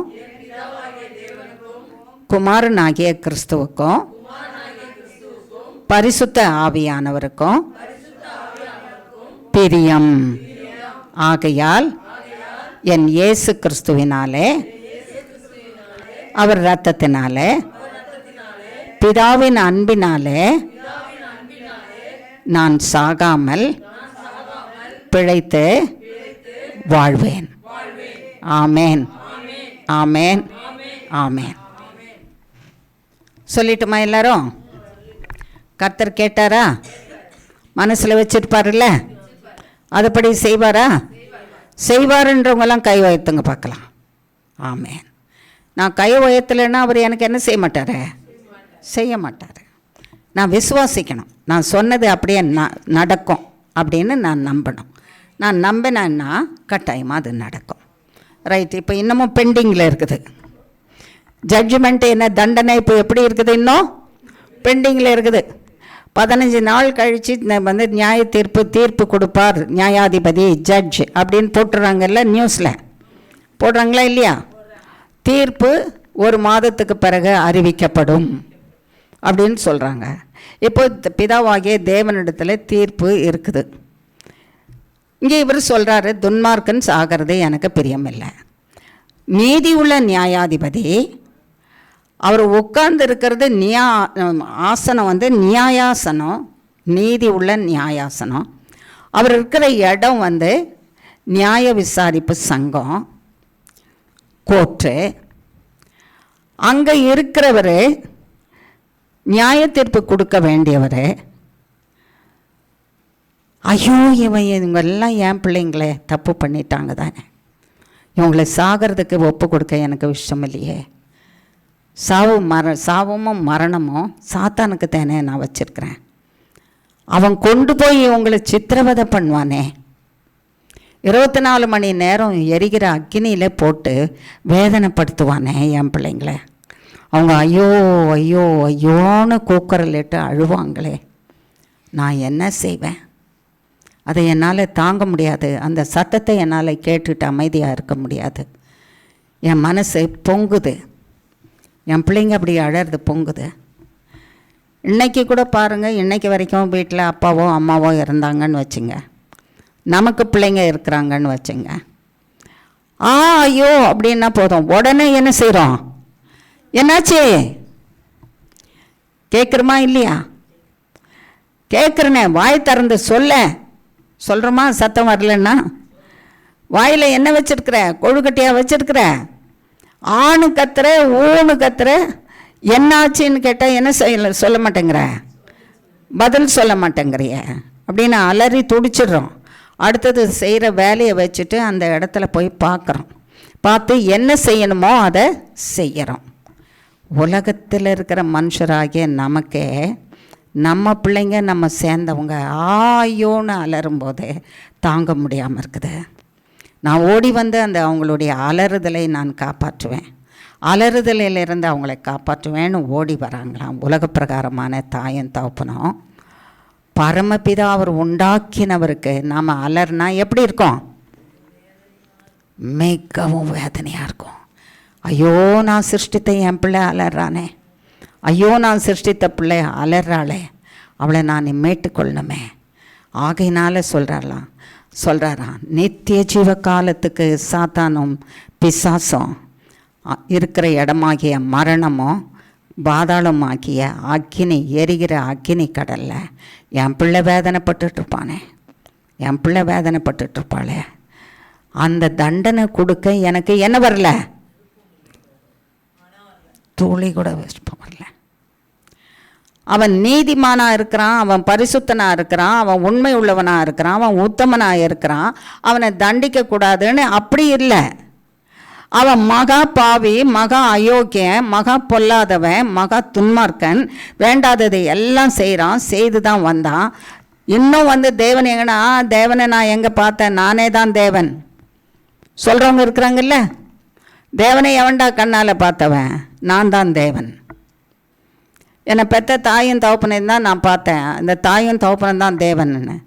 சில தாயும் தகப்பனும் பூமியிலேயே இல்லை, ஏன்னா நாங்கள் தேவனை. தேவன் சாகாமல் இருக்கணும்ல. தேவன் என்றால் எல்லாவற்றையும் கடந்தவர், சாவாமை உடையவர். எங்கே அவங்க? தேவனை நான் கண்ணால் பார்க்கல, பார்த்தா தான் நான் தேவன் சொல்வேன். தேவன் இல்லை என்று சொல்கிறவங்க கூட இருக்கிறாங்க. அப்படி சொல்லுகிற இடத்துல மனுஷர் இருந்தாலும் கூட நானே இல்லைன்னு சொல்கிறான். எத்தனை அப்பாவையும் அம்மாவையும் பார்த்து சொல்கிறாங்க, நீ என்னை பெறலை, நீ எனக்கு அப்பா இல்லை, நீ என்னை பெறலை, நீ எனக்கு அம்மா இல்லை. தெரியும் அவங்க தான் பெற்றாங்கன்னு, ஆனால் ஏன் இல்லைன்னு சொல்கிறாங்க? அவங்க விரும்பினதை அவங்க செய்யலை. நான் போகிறேன்னு கேட்குறேன் இந்த இடத்துக்கு, அந்த அம்மா என்ன சொல்கிறாங்க? போகாதேன்றாங்க. எனக்கு இது வேணும், இதை செய்யன்னு கேட்குறாங்க. அந்த அப்பா என்ன சொல்கிறாரு? செய்ய முடியாதுன்னு சொல்கிறாரு. நான் இதை தான் பண்ணுவேன்னு சொல்கிறேன், நீ பண்ணாதேன்னு சொல்கிறாங்க. ஆகையினால அவங்க எனக்கு யார் கிடையாது? அப்பா கிடையாது, அம்மா கிடையாது, அண்ணன் கிடையாது, தங்கச்சி கிடையாது, அக்கா கிடையாது, பாட்டி கிடையாது, தாத்தா கிடையாது, உற்றார் உறவினர் யாரும் கிடையாது. எனக்கு போதகரும் கிடையாது. போதிக்கிற ஒரு போதகர் இருந்தாங்க, ஒரு ஊழியக்காரர் இருந்தால் அவங்க எனக்கு ஊழியக்காரரும் கிடையாது, போதகரும் கிடையாது. ஏன்னா நான் விரும்பினதை அவங்க என்ன செய்ய மாட்டேங்கிறாங்க? செய்யின்னு சொல்ல மாட்டேங்கிறாங்க. எனக்கு அவங்க வேண்டியதில்லை. ஆகையினால கர்த்தர் என்ன சொல்கிறாரு? நான் விரும்புகிறத செய்யாதேன்னு சொல்கிறாரு தேவன். நான் விரும்புகிறத செய்யாதேன்னு சொல்கிறதுனால தேவன் எனக்கு என்னவோ இல்லை, தேவனா இல்லை, வேண்டியதில்லை எனக்கு.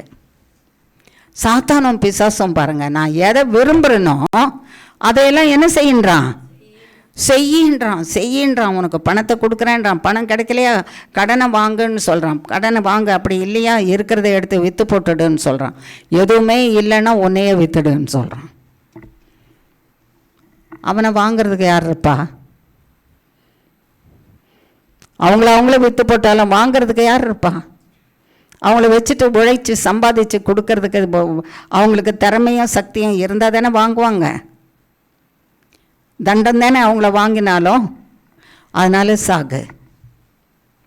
உன்னை வச்சுட்டு பிரயோஜனம் கிடையாது, நீ செத்துப்போ. அந்த தீமைக்கு என் பிள்ளைய நான் ஒப்பு கொடுக்க மாட்டேன்.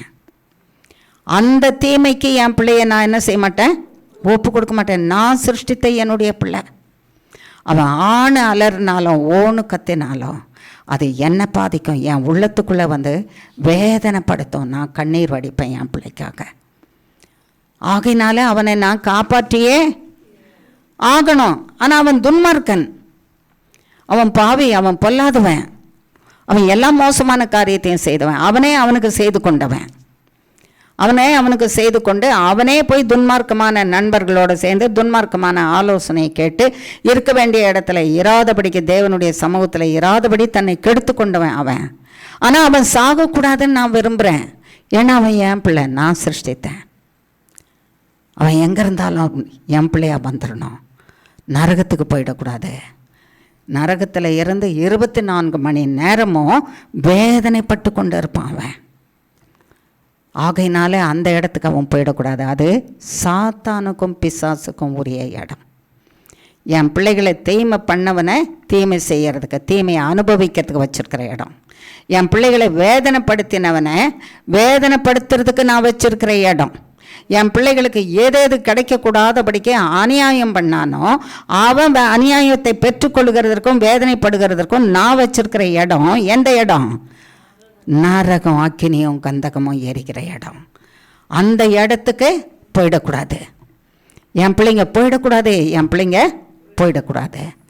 என் பிள்ளைங்க போயிடக்கூடாது. சரி, நீதி உள்ள நியாயாதிபதியை என்ன செய்ய போறீங்க? இப்போ நீங்கள் என்ன செய்ய போகிறீங்க அப்படின்னு கேட்க போகிறாங்க.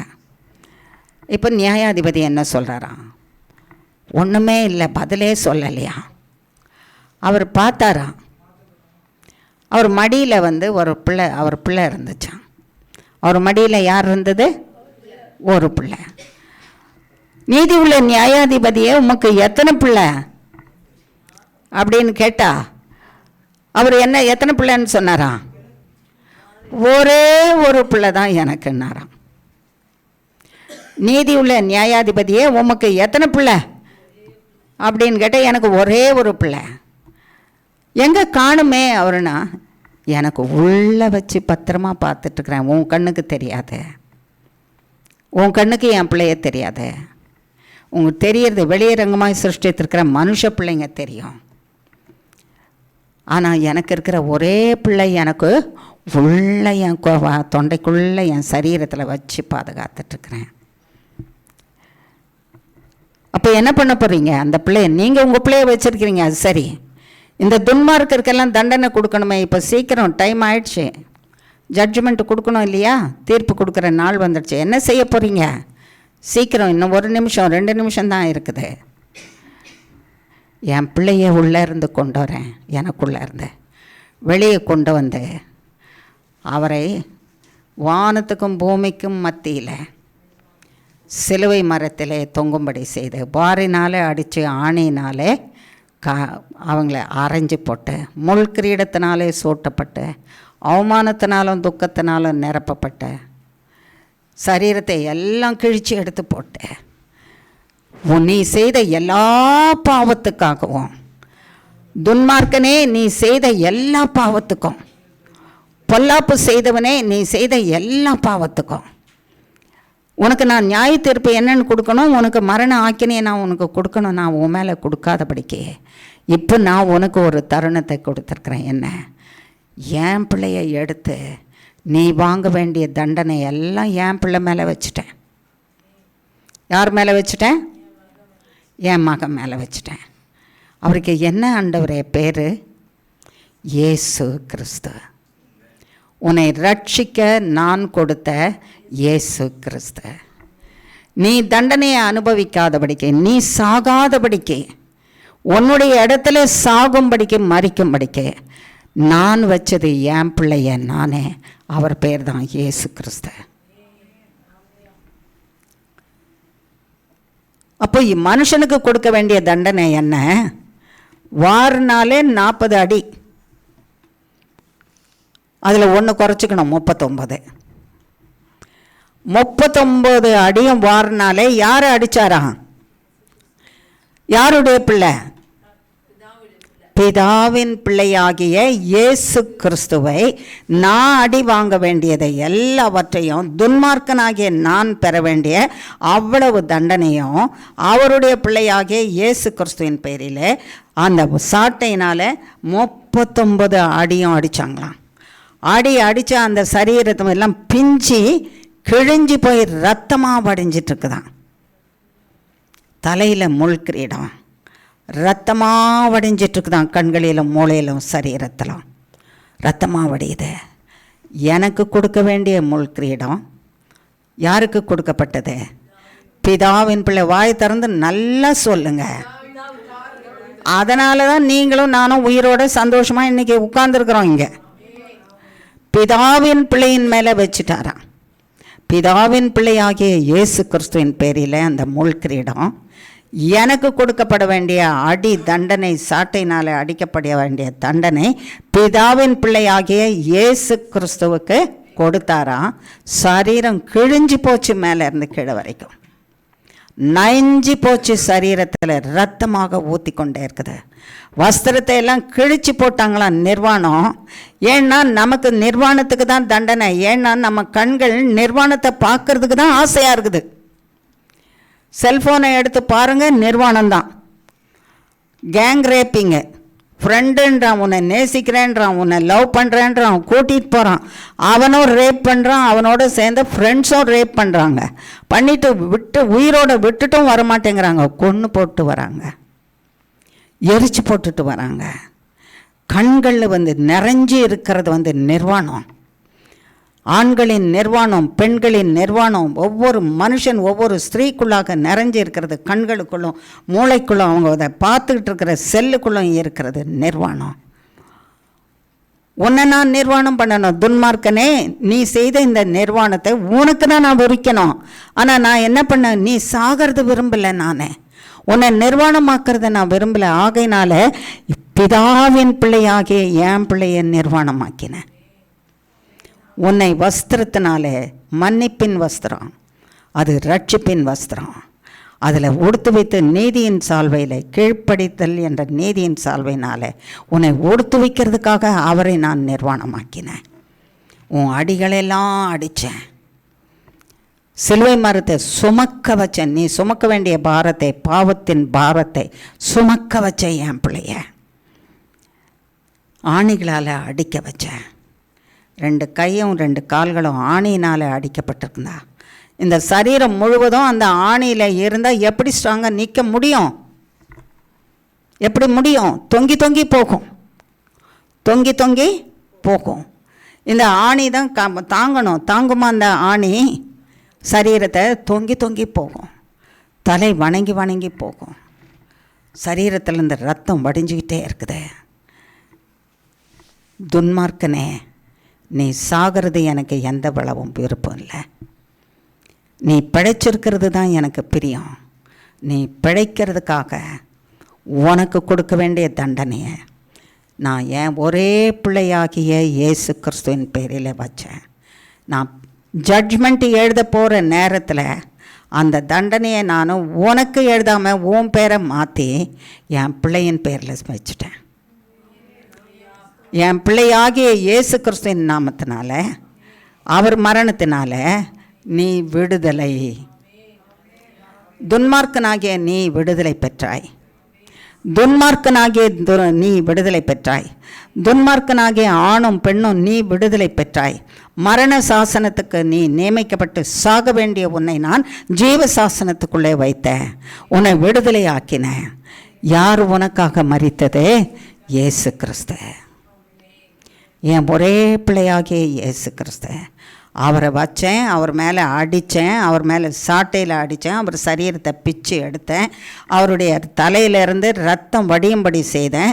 அவருடைய கிரீடம், அந்த முள் கிரீடம் அவரை அழுத்தி வேதனை செய்து, உன் தலையிலிருந்து நீ நினைக்கிற எல்லா பொல்லாப்பான எண்ணங்கள், சிந்தனைகள் எல்லாவற்றுக்காகவும் அவர் காயப்பட்டு ரத்தத்தை சிந்தும்படி செய்தேன். உன்னுடைய நிர்வாணம், முழு நேரம் நீ நிர்வாணத்தை பார்த்து பார்த்து ரசிக்கிற நீ, அதில் வாழ்ந்து கொண்டு இருக்கிற நீ, உன் கண்களில் இருக்கிற நிர்வாணம் சாகணும். உன் கண்களில் இருக்கிற நிர்வாண பிசாசாகிய பிசாசும் சாத்தானும் சாகணும். உன் கண்களில் குடி வெறியை பார்த்து பார்த்து அந்த வெறியை உண்டு பண்ணி உன் மூளையை கெடுக்கிற, உன் வாழ்க்கையை கெடுக்கிறது சாகணும் உனக்குள்ளே இருந்த. ஆகினால என் மகனுக்குள்ளாக முள் கிரீடத்தை வைத்து அழுத்தி அவ்வளவு பாவத்துக்காக ரத்தம் அவர் தலையிலிருந்து வடிந்த ரத்தம், என் தலையிலே நான் செய்கிற சகல பாவமும், என் கண்களினாலே செய்கிற பாவமும், என் பாவ இச்சையும், என்னுடைய விபச்சார மோகமும் காமவிகாரமும் முழு நேரம் அதுதான் என் வாழ்க்கையை கெடுத்து கொண்டு இருக்கிறதும், பழி வாங்குகிறதும், அடுத்தவர்களை கொலைப்பாதகம் செய்யணும்னு திட்டம் தீட்டி கொண்டு இருக்கிறதும் எல்லாம் இந்த இடத்துல உண்டாகிற காரியங்கள். இந்த இடத்துல இருந்து அது சாகிறதுக்காக இயேசு கிறிஸ்துவின் ரத்தம் சிந்தப்பட்டது. கைகளினாலே செய்த பாவம், கால்களினாலே செய்த பாவம், வேண்டாத இடத்துக்கு ஓடி ஓடி கெடுத்து கொண்ட பாவம் கால்களுக்கு செய்யப்பட்டது. கால்கள் ஆணிகளால் அடிக்கப்பட்டது. அதிலிருந்து ரத்தம் வடிய ஆரம்பித்தது. நீ வேண்டாத இடத்துக்கு போனியே, அந்த இடத்துக்காக நீ வேண்டாத காரியங்களில் ஈடுபட்டு இருந்தாயே, அதுக்காக அவருடைய கால்களில் காயம், அதிலிருந்து ரத்தம் வடியுது உன் பாவத்தை மன்னிக்கிறதுக்கு. கையில் வேண்டாததை கள்ளக்காரியத்தை செய்கிறல்ல, கள்ளக்காரியங்கள், கள்ள மெசேஜஸ், கள்ள காரியம், கள்ள பார்வை, கள்ள எழுத்து, வேண்டாததெல்லாம் அந்த கள்ளம், எல்லா விதமான கள்ளம், கிம்பளம், லஞ்சம், என்னென்ன காரியங்கள் இருக்குதோ அந்த கையில் எல்லாவற்றுக்காகவும் கர்த்தராகிய தேவன் ஆணிகளால் அடைக்கப்பட்டாராம். யாருக்கியா விடுதலை? நீதிபுள்ள நியாயாதிபதியே, பரலோகத்தில் உட்கார்ந்துருக்கிற நியாய கூடத்தில் உட்கார்ந்துருக்கிற நீதி உள்ள நியாயாதிபதியே, இதோ நிற்கிறாங்களே எல்லாரும் பாவிகள், துன்மார்க்கர்கள். இவங்க ஜட்ஜ்மெண்ட் என்ன கொடுத்துருக்குறீங்க? அவங்க ஜட்ஜ்மெண்ட் அவங்களுக்கு என்னன்னு கொடுத்துருக்குறேன் சொல்லுங்கள் சத்தமா? விடுதலை. எதிலிருந்து விடுதலை? மரணத்திலிருந்து விடுதலை. அவங்க துன்மார்க்கமான வாழ்க்கையிலிருந்து விடுதலை, மரணத்திலிருந்து விடுதலை, அவங்க நியமித்திருக்கிற நியமிப்பிலிருந்து விடுதலை நான் கொடுத்துருக்குறேன். ஏன் நான் கொடுத்தேன்? அப்போ அவங்களுக்கு கொடுக்க வேண்டிய நீதி உள்ள நியாயாதிபதியே, உங்கள் நீதி எங்கே? உங்கள் நீதியின் பரிசுத்தம் எங்கே? இதோ என் மகன் பேரில் வச்சிருக்கிறேன். அவங்களுக்காக மரித்தவர், அத்தனை துன்மார்க்கத்துக்காகவும் மரித்த பரிசுத்தர், அத்தனை பேருடைய பாவத்தையும் துன்மார்க்கத்தையும் ஏற்றுக்கொண்டவர், அத்தனை பேருடைய அக்கிரமத்தையும் ஏற்றுக்கொண்டவர், உச்சன் தலையிலிருந்து உள்ளங்கால் பரியந்தம் இருக்கிற சகல பாவத்தையும், மனுஷனுடைய பாவத்தையும் துன்மார்க்கனின் பாவத்தையும் ஏற்றுக்கொண்டு மரித்தவர். இதோ என் மகன், இதோ குற்றவாளி, இதோ குற்றவாளி, துன்மார்க்கருடைய குற்றவாளி இதோ இருக்கிறார் பாரு. இவருக்கு தான் அந்த தண்டனை, இவருக்கு தான் அந்த தண்டனை கொண்டது. யாருக்கு விடுதலை?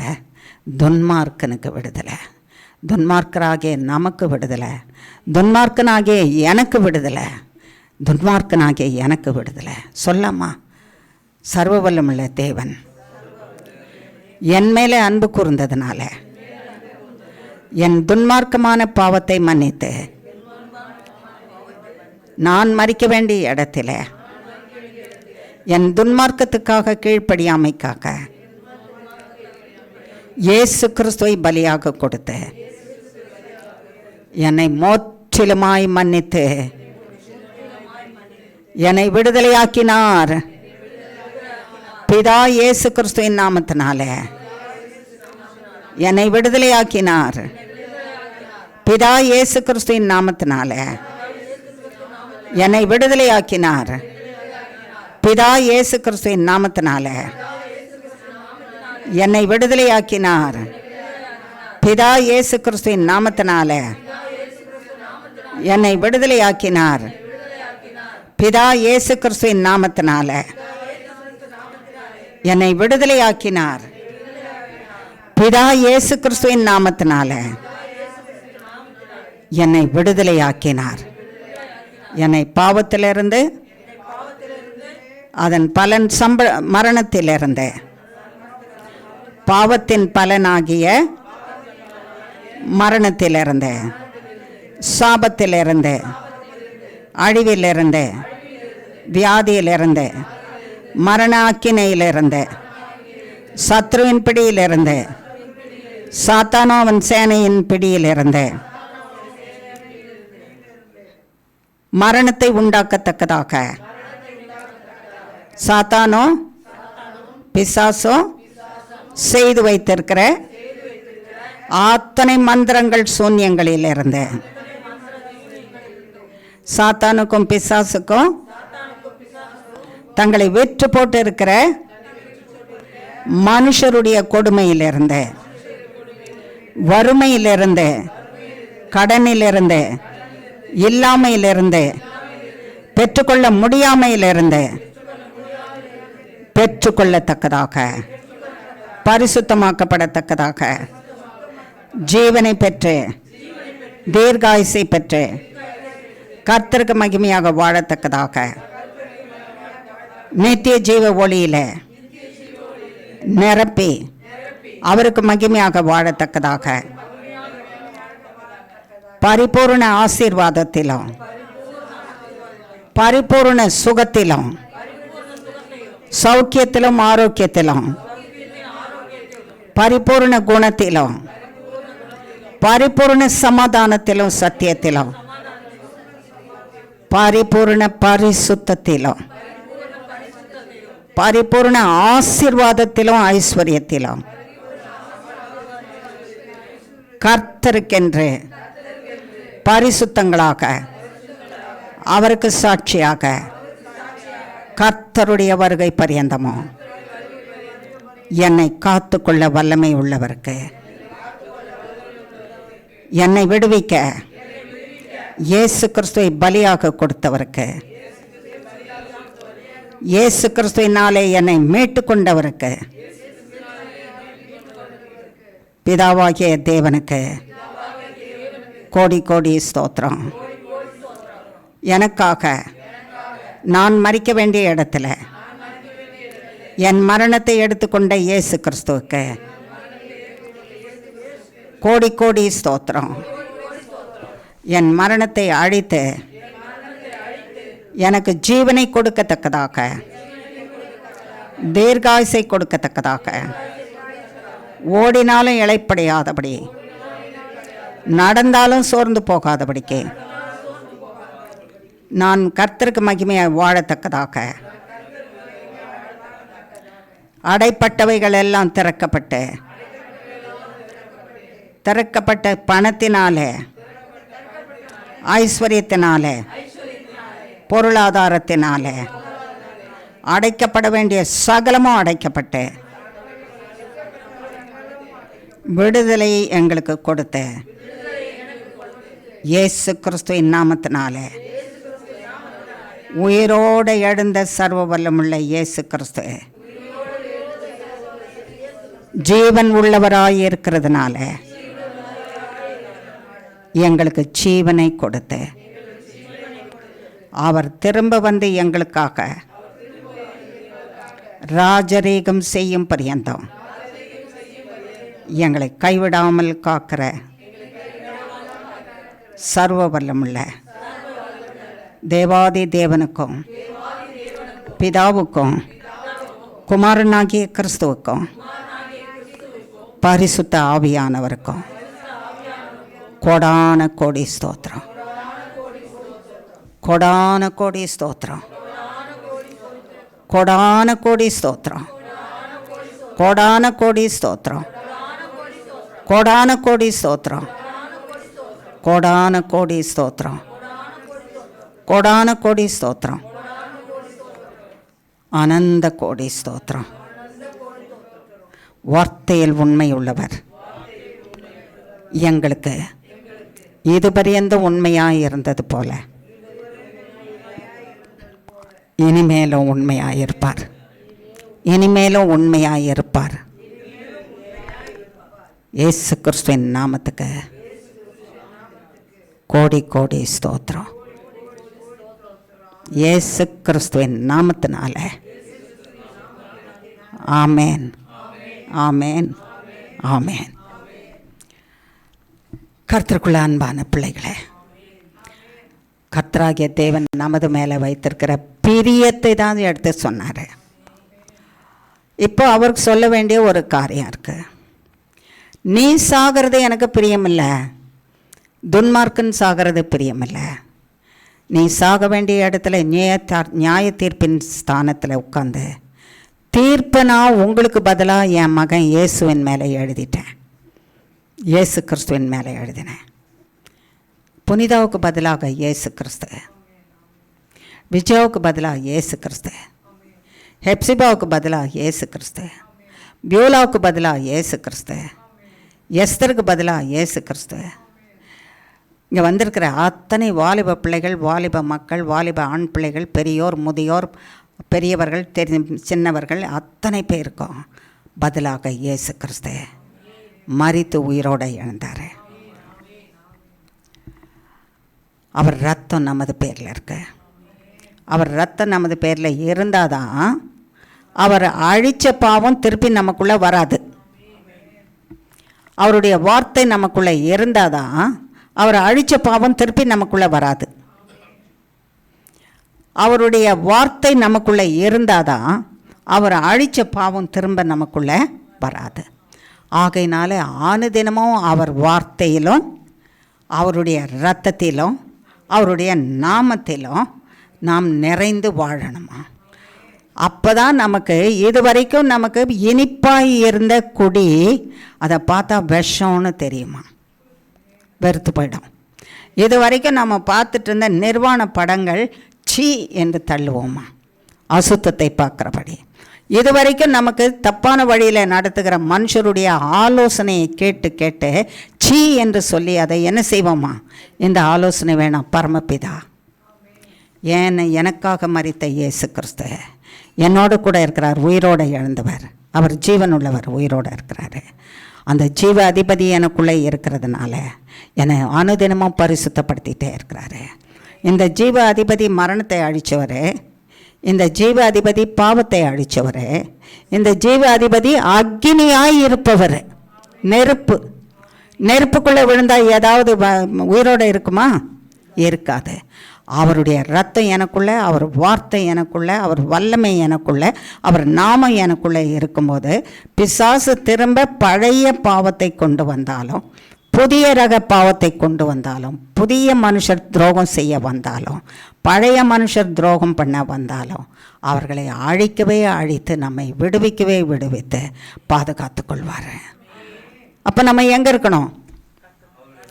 கர்த்தருக்குள்ளே இருக்கணும், அவர் வார்த்தையில் இருக்கணும். அந்த வார்த்தையை தான் நம்ம ஒவ்வொரு நாளும் காலையில் எழுந்து சொல்லணும்னு சொன்னோம் 7 முறை. அவர் வார்த்தையில் இருக்கணும், அவர் ரத்தத்தில் இருக்கணும், அவர் வல்லமையில் இருக்கணும், அவர் நாமத்தில் இருக்கணும்.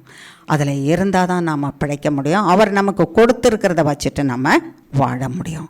இல்லாட்டா வில் அகெயின் பி லூசர்ஸ். அவர் எவ்வளவு சம்பாதிச்சு கொடுத்தோம் நம்ம இழந்து போனவர்களாக போயிடுவோம். ஆகையினால்தான் கர்த்தர் நமக்கு சொல்கிறாராம், துன்மார்க்கன் சாவது பிரியமில்லை, நீ சாவது எனக்கு பிரியமில்லை. துன்மார்க்கன் சாகிறதே எனக்கு எவ்வளோ வேணும் பிரியமில்லை. என் மக்களாகிய நீங்கள் யாரும் சாகிறது எனக்கு பிரியமில்லை. நான் உங்களை காப்பேன், உன் இடத்துல நான் இருக்கிறேன். உனக்கு முன்னதாக, உனக்கு பின்னதாக, உனக்கு மேலே, உன் பக்கங்களில், உன்னை சுற்றிலும் உனக்கு நான் அக்னி மதிலாக இருந்து உன்னை காத்துக்குவேன். நீ எனக்குள்ளே தான் இருக்கணும். எனக்குள்ளே இருக்கிறதுக்கு ஜாக்கிரதைப்படு. நீ எனக்குள்ளே இருக்கிறதுக்கு ஜாக்கிரதைப்படு. என் வார்த்தையை வாசி, என் வார்த்தையை வாசி, அதை உள்ளத்தில் வைத்துக்கொள். அது என்ன சொல்லுதோ அதுபடி அனுதினமும் என்ன பண்ணு, செய். அதன்படி நீ செய்தாயானால் புத்திமானாக இருப்ப. எங்கே இருக்கணும்னு தெரியும், இயேசு கிறிஸ்துக்குள்ளே இருக்கணும்னு தெரியும். உன் காரியங்கள் வாய்க்கும்படிக்கு, உன்னுடைய சகல காரியங்களையும் வாய்க்கும்படிக்கு கர்த்தராகிய நான் கூட இருப்பேன். உனக்கு மலை மாதிரி தெரிகிறதெல்லாம் எனக்கு அது தூசியும் இல்லை, சாம்பல். தூசின்னு சொன்னால் கூட அங்கே இருக்கும், சாம்பல்னால் காற்று அடித்து கொண்டு போகக்கூடிய தன்மையில் இருக்கும். அத்தனை விரோதமும் சத்துருக்களும் சாம்பலை போல காணக்கூடாதபடிக்கு நிர்மூலமாக்கப்பட்டு போவார்கள். நீ வாழ்ந்து வளம் பெறுவாய், நீ வாழ்ந்து வளம் பெறுவாய். யாருக்குள்ளே? கர்த்தருக்குள்ளே வாழ்ந்து நீ அதை விசுவாசி. விசுவாசிக்கிறவன் தான் அதை என்ன செய்ய முடியும், பெற்றுக்கொள்ள முடியும்.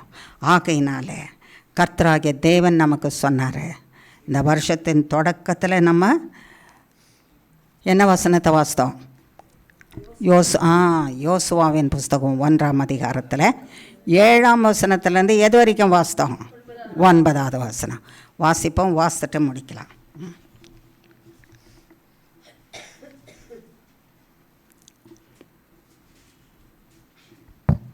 என் தாசனாகிய மோசே உனக்கு கற்பித்த நியாயப்பிரமாணத்தின்படியெல்லாம் நீ செய்ய கவனமாய் இருக்க மாத்திரம் மிகவும் பலங்கொண்டு திடமனதாயிரு. நீ போகும் இடமெல்லாம் புத்திமானாய் நடந்து கொள்ளும்படிக்கு அதை விட்டு வலது இடது புறம் விலகாதிருப்பாயாக. இந்த நியாயப்பிரமாண புஸ்தகம் உன் வாயை விட்டு பிரியாதிருப்பதாக. இதில் எழுதியிருக்கிறவர்களின் படியெல்லாம் நீ செய்ய கவனமாய் இருக்கும்படி இரவும் பகலும் அதை தியானித்து கொண்டிருப்பாயாக. அப்பொழுது நீ உன் வழியை வாய்க்க பண்ணுவாய், அப்பொழுது புத்திமானாயும் நடந்து கொள்ளுவாய். நான் உனக்கு கட்டளையிடவில்லையா? பலங்கொண்டு திடமனதாயிரு, திகையாதே, கலங்காதே. நீ போகும் இடமெல்லாம் உன் தேவனாகிய கர்த்தர் உன்னோடே இருக்கிறார் என்றார். நான் உனக்கு கட்டளையிடவில்லையா? எதை செய்யறதுக்கு கட்டளை? தேவன் எதை செய்யாதேன்னு சொன்னாரோ அதை செய்யாத, எது செய்யன்னு சொன்னாரோ அதை செய்கிறது தான் கட்டளை. அதை செய்து அதையே நீ தியானம் பண்ணி நீ கர்த்தரோட இருப்பாய். ஆனால் நீ போகிற இடத்துல எல்லாம் கர்த்தர் உன்னோட இருக்கிறாரு. அவர் உன்னை விட்டு விலகுவதும் இல்லை, கைவிடுவதும் இல்லை. இந்த வருஷத்தின் தொடக்கத்தில் எல்லாம் அதே மாதிரி நடத்தி கொண்டு வந்த தேவன் அடுத்த வருஷத்திலும் அப்படியே உன்னை நடத்தி கொண்டு வருவார். அந்த தேவன் உங்களோடும் என்னோட இருக்கிறாரு. மனம் திரும்பி வாழ்வது தான் நான் விரும்புகிறேன். மனம் திரும்பி வாழ்வதை தான் நான் விரும்புகிறேன். துன்மார்க்கன் சாகிறது எனக்கு கொஞ்சம் கூட விருப்பம் இல்லை. மனுஷனே நீ ஏன் சாக வேண்டும்? நீ மனம் திரும்பி வாழ்வது எனக்கு பிரியமா? ஜெபம் பண்ணலாம். சர்வ வல்லமுள்ள தேவனே, நேர்த்தியாக எங்களுக்கு ஞாபகப்படுத்தினீர் ஆண்டவரே. நேர்த்தியாக எங்களுக்கு ஞாபகப்படுத்தினீர். நீர் யார்? உம்முடைய விருப்பம் எங்கள் மேலே என்ன? ஒவ்வொருத்தருக்கும் எங்களை பற்றிய விருப்பம் வித்தியாசமாக இருக்குது சுவாமி. எங்களை பகைக்கிறவங்கள கேட்டால் சொல்லுவாங்க செத்து ஒழிஞ்சா நல்லா இருக்கும்னு. எங்களை விரோதிக்கிறவர்களை கேட்டால் அவன் என்னைக்கு ஒழிவான்னு தான் நாங்கள் பார்த்துட்ருக்குறோம் ஒன்று சொல்லுவாங்க. நான் கொஞ்ச காலம்தான்னு சொல்லுவாங்க.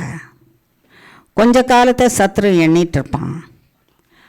அவன் காலத்தை கர்த்தராகிய நீர் சர்வ வல்லமை உள்ளவர், காலத்தை கையில் வைத்திருக்கிறவர் எண்ணிக்கொண்டு இருக்கிறீர் என்பது தெரியாமல் இருக்கும்.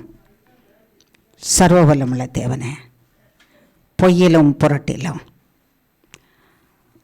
ஆண்டவரே இல்லாததை இருக்கிறதாக கற்பனை செய்து தப்பிதமான காரியங்களை பெரிய காரியங்களாக செய்து கொண்டு இருக்கிறவர்களும் சர்வ வல்லமுள்ள தேவனே, சர்வ வல்லமுள்ள தேவனே, ஒரு தருணத்தை கொடுக்குறீங்க. மனுஷனாகிய நீ என்ன செய்ய போகிற? மனுஷனாகிய நீ என்ன செய்ய போகிற? மனுஷனாகிய நீ என்ன செய்ய போகிறன்னு சொல்லி விரட்டி கொண்டு இருக்கிறவர்ப்பா. கர்த்தராகிய நீர் சொன்னீர், சத்ருவே, பிசாசே, சாத்தானே, சந்தோஷப்படாத, களி கூறாத. உன்னுடைய சந்தோஷமும் களி கூறுதலும் கொஞ்ச நாள் தான். கர்த்தராகிய தேவன் சாத்தானாகிய உன் தலையை நசுக்கி, பிசாசானவனாகிய உன் தலையை நசுக்கி, சர்வ வல்லமுள்ள தேவன் அவர் சிருஷ்டித்த பிள்ளைகளை இயேசு கிறிஸ்துவின் இரத்தத்தினாலே கழுவி பரிசுத்தப்படுத்தி, இயேசு கிறிஸ்துவின் இரத்தமாகிய அக்கினி கோட்டைகளை வைத்து பாதுகாத்து, உன்னதமானவருடைய மறைவிலே ஒளித்து வைத்து, சர்வ வல்லவருடைய நிழலிலே மறைத்து வைத்து, சத்ருவின் விருப்பத்துக்கு ஒப்புக்கூடாதபடிக்கு பாதுகாத்து, உன்னை ரட்சித்து உன்னை நிலைநிறுத்தி, அவர் வரும் பரியந்தமோ, கர்த்தர் வரும் பரியந்தமோ காத்துக்கொள்ள வல்லமை உள்ளவராக இருக்கிறார். ஸ்தோத்திரம் ஆண்டவரே. இந்த விலையேறப்பட்ட அன்புக்குள்ள, பிதாவின் அன்புக்குள்ள, கிறிஸ்துவின் அன்புக்குள்ளே, கீழ்ப்படிதலுக்குள்ள, பரிசுத்தத்துக்குள்ள, கிறிஸ்துவின் இரத்தத்துக்குள்ளே, வார்த்தைக்குள்ளே, வல்லமைக்குள்ள, பரிசுத்த ஆவியானவருடைய நடத்துதலுக்குள்ளே வந்திருக்கிற அத்தனை பேரையும் ஒப்புவிக்கிறேன் சுவாமி. ஒவ்வொருவர் பேரையும் ஆண்டவரே நான் சொல்லாட்டாலும் உங்களுக்கு இங்கே இருக்கிறவங்க பேர் தெரியும், சமீபத்திலும் தூரத்தில் இருக்கிறவங்கள பேர் நமக்கு தெரியும். ஒருவரையும் தப்ப விடாதபடிக்கே நீர் ஆண்டவரே ஆசீர்வதித்து உம்முடைய சட்டைகளின் மறைவிலே ஒளித்து வைத்து காத்துக்கொள்வீராக. இந்த இடத்துல நாங்கள் ஆண்டவரே கண்மலையாகிய தேவனே உம்மை துதித்து ஸ்தோத்திரித்து போற்றி வாழ்த்தி வணங்கி, என் தேவன் வெற்றி செறிந்தார், என் தேவன் கம்பீரம் உள்ளவர், என் தேவனுடைய நாமம் ராஜாவின் ஜெயகம்பீரம். இந்த ஜெயகம்பீரத்துக்கு முன்னதாக எந்த சத்ருவும் சாத்தானாவன் சேனையும் நிற்பதில்லை. என் ராஜாவின் ஜெயக்கொடி பறப்பதாக. ராஜாவின் ஜெயக்கொடியின் மறைவிலே நாங்கள் மறைந்து வாழ்ந்து தேவனை மகிமைப்படுத்த கிருபை செய்வீராக. உம்முடைய பிரசன்னத்தோடு உம்முடைய வழி நடத்தல் இதுவரையிலும் நீர் நடத்தின வழி நடத்துதலோடு உம்முடைய வார்த்தையோடு நீர் இதுவரைந்து எங்களோடு கூட இருக்கிறேன் என்ற வார்த்தையில் உண்மையாக இருந்தது போல இன்னமும் புதிய வருடத்துக்குள்ளே பிரவேசிக்க போகிற எங்களோட ஒவ்வொரு நாளும் அப்படியே இருந்து புதிய வருஷத்தில் நடத்துவீராக. உம்முடைய காக்கிற விலையேறப்பட்ட கரத்தில் ஒப்புவிக்கிறேன், உண்மையும் வல்லமையும் உள்ள கரத்தில் ஒப்புவிக்கிறேன். பொறுப்படுத்திக்கொள்ளும் இயேசு கிறிஸ்துவின் மூலம் ஜெபிக்கிறோம் பிதாவே. ஆமேன், ஆமேன், ஆமேன். என் ஆத்துமாவே கர்த்தரை ஸ்தோத்ரி, என் முழுவதுமே அவருடைய பரிசுத்த நாமத்தை ஸ்தோத்ரி. என் ஆத்துமாவே கர்த்தரையே ஸ்தோத்ரி, கர்த்தர் செய்த சகல உபகாரங்களையும் மறவாதே. ஆமேன், ஆமேன், ஆமேன். இயேசுவின் ரத்தம் ஜெயம், இயேசுவின் நாமத்துக்கு ஸ்தோத்திரம். ஆமேன். God bless you all.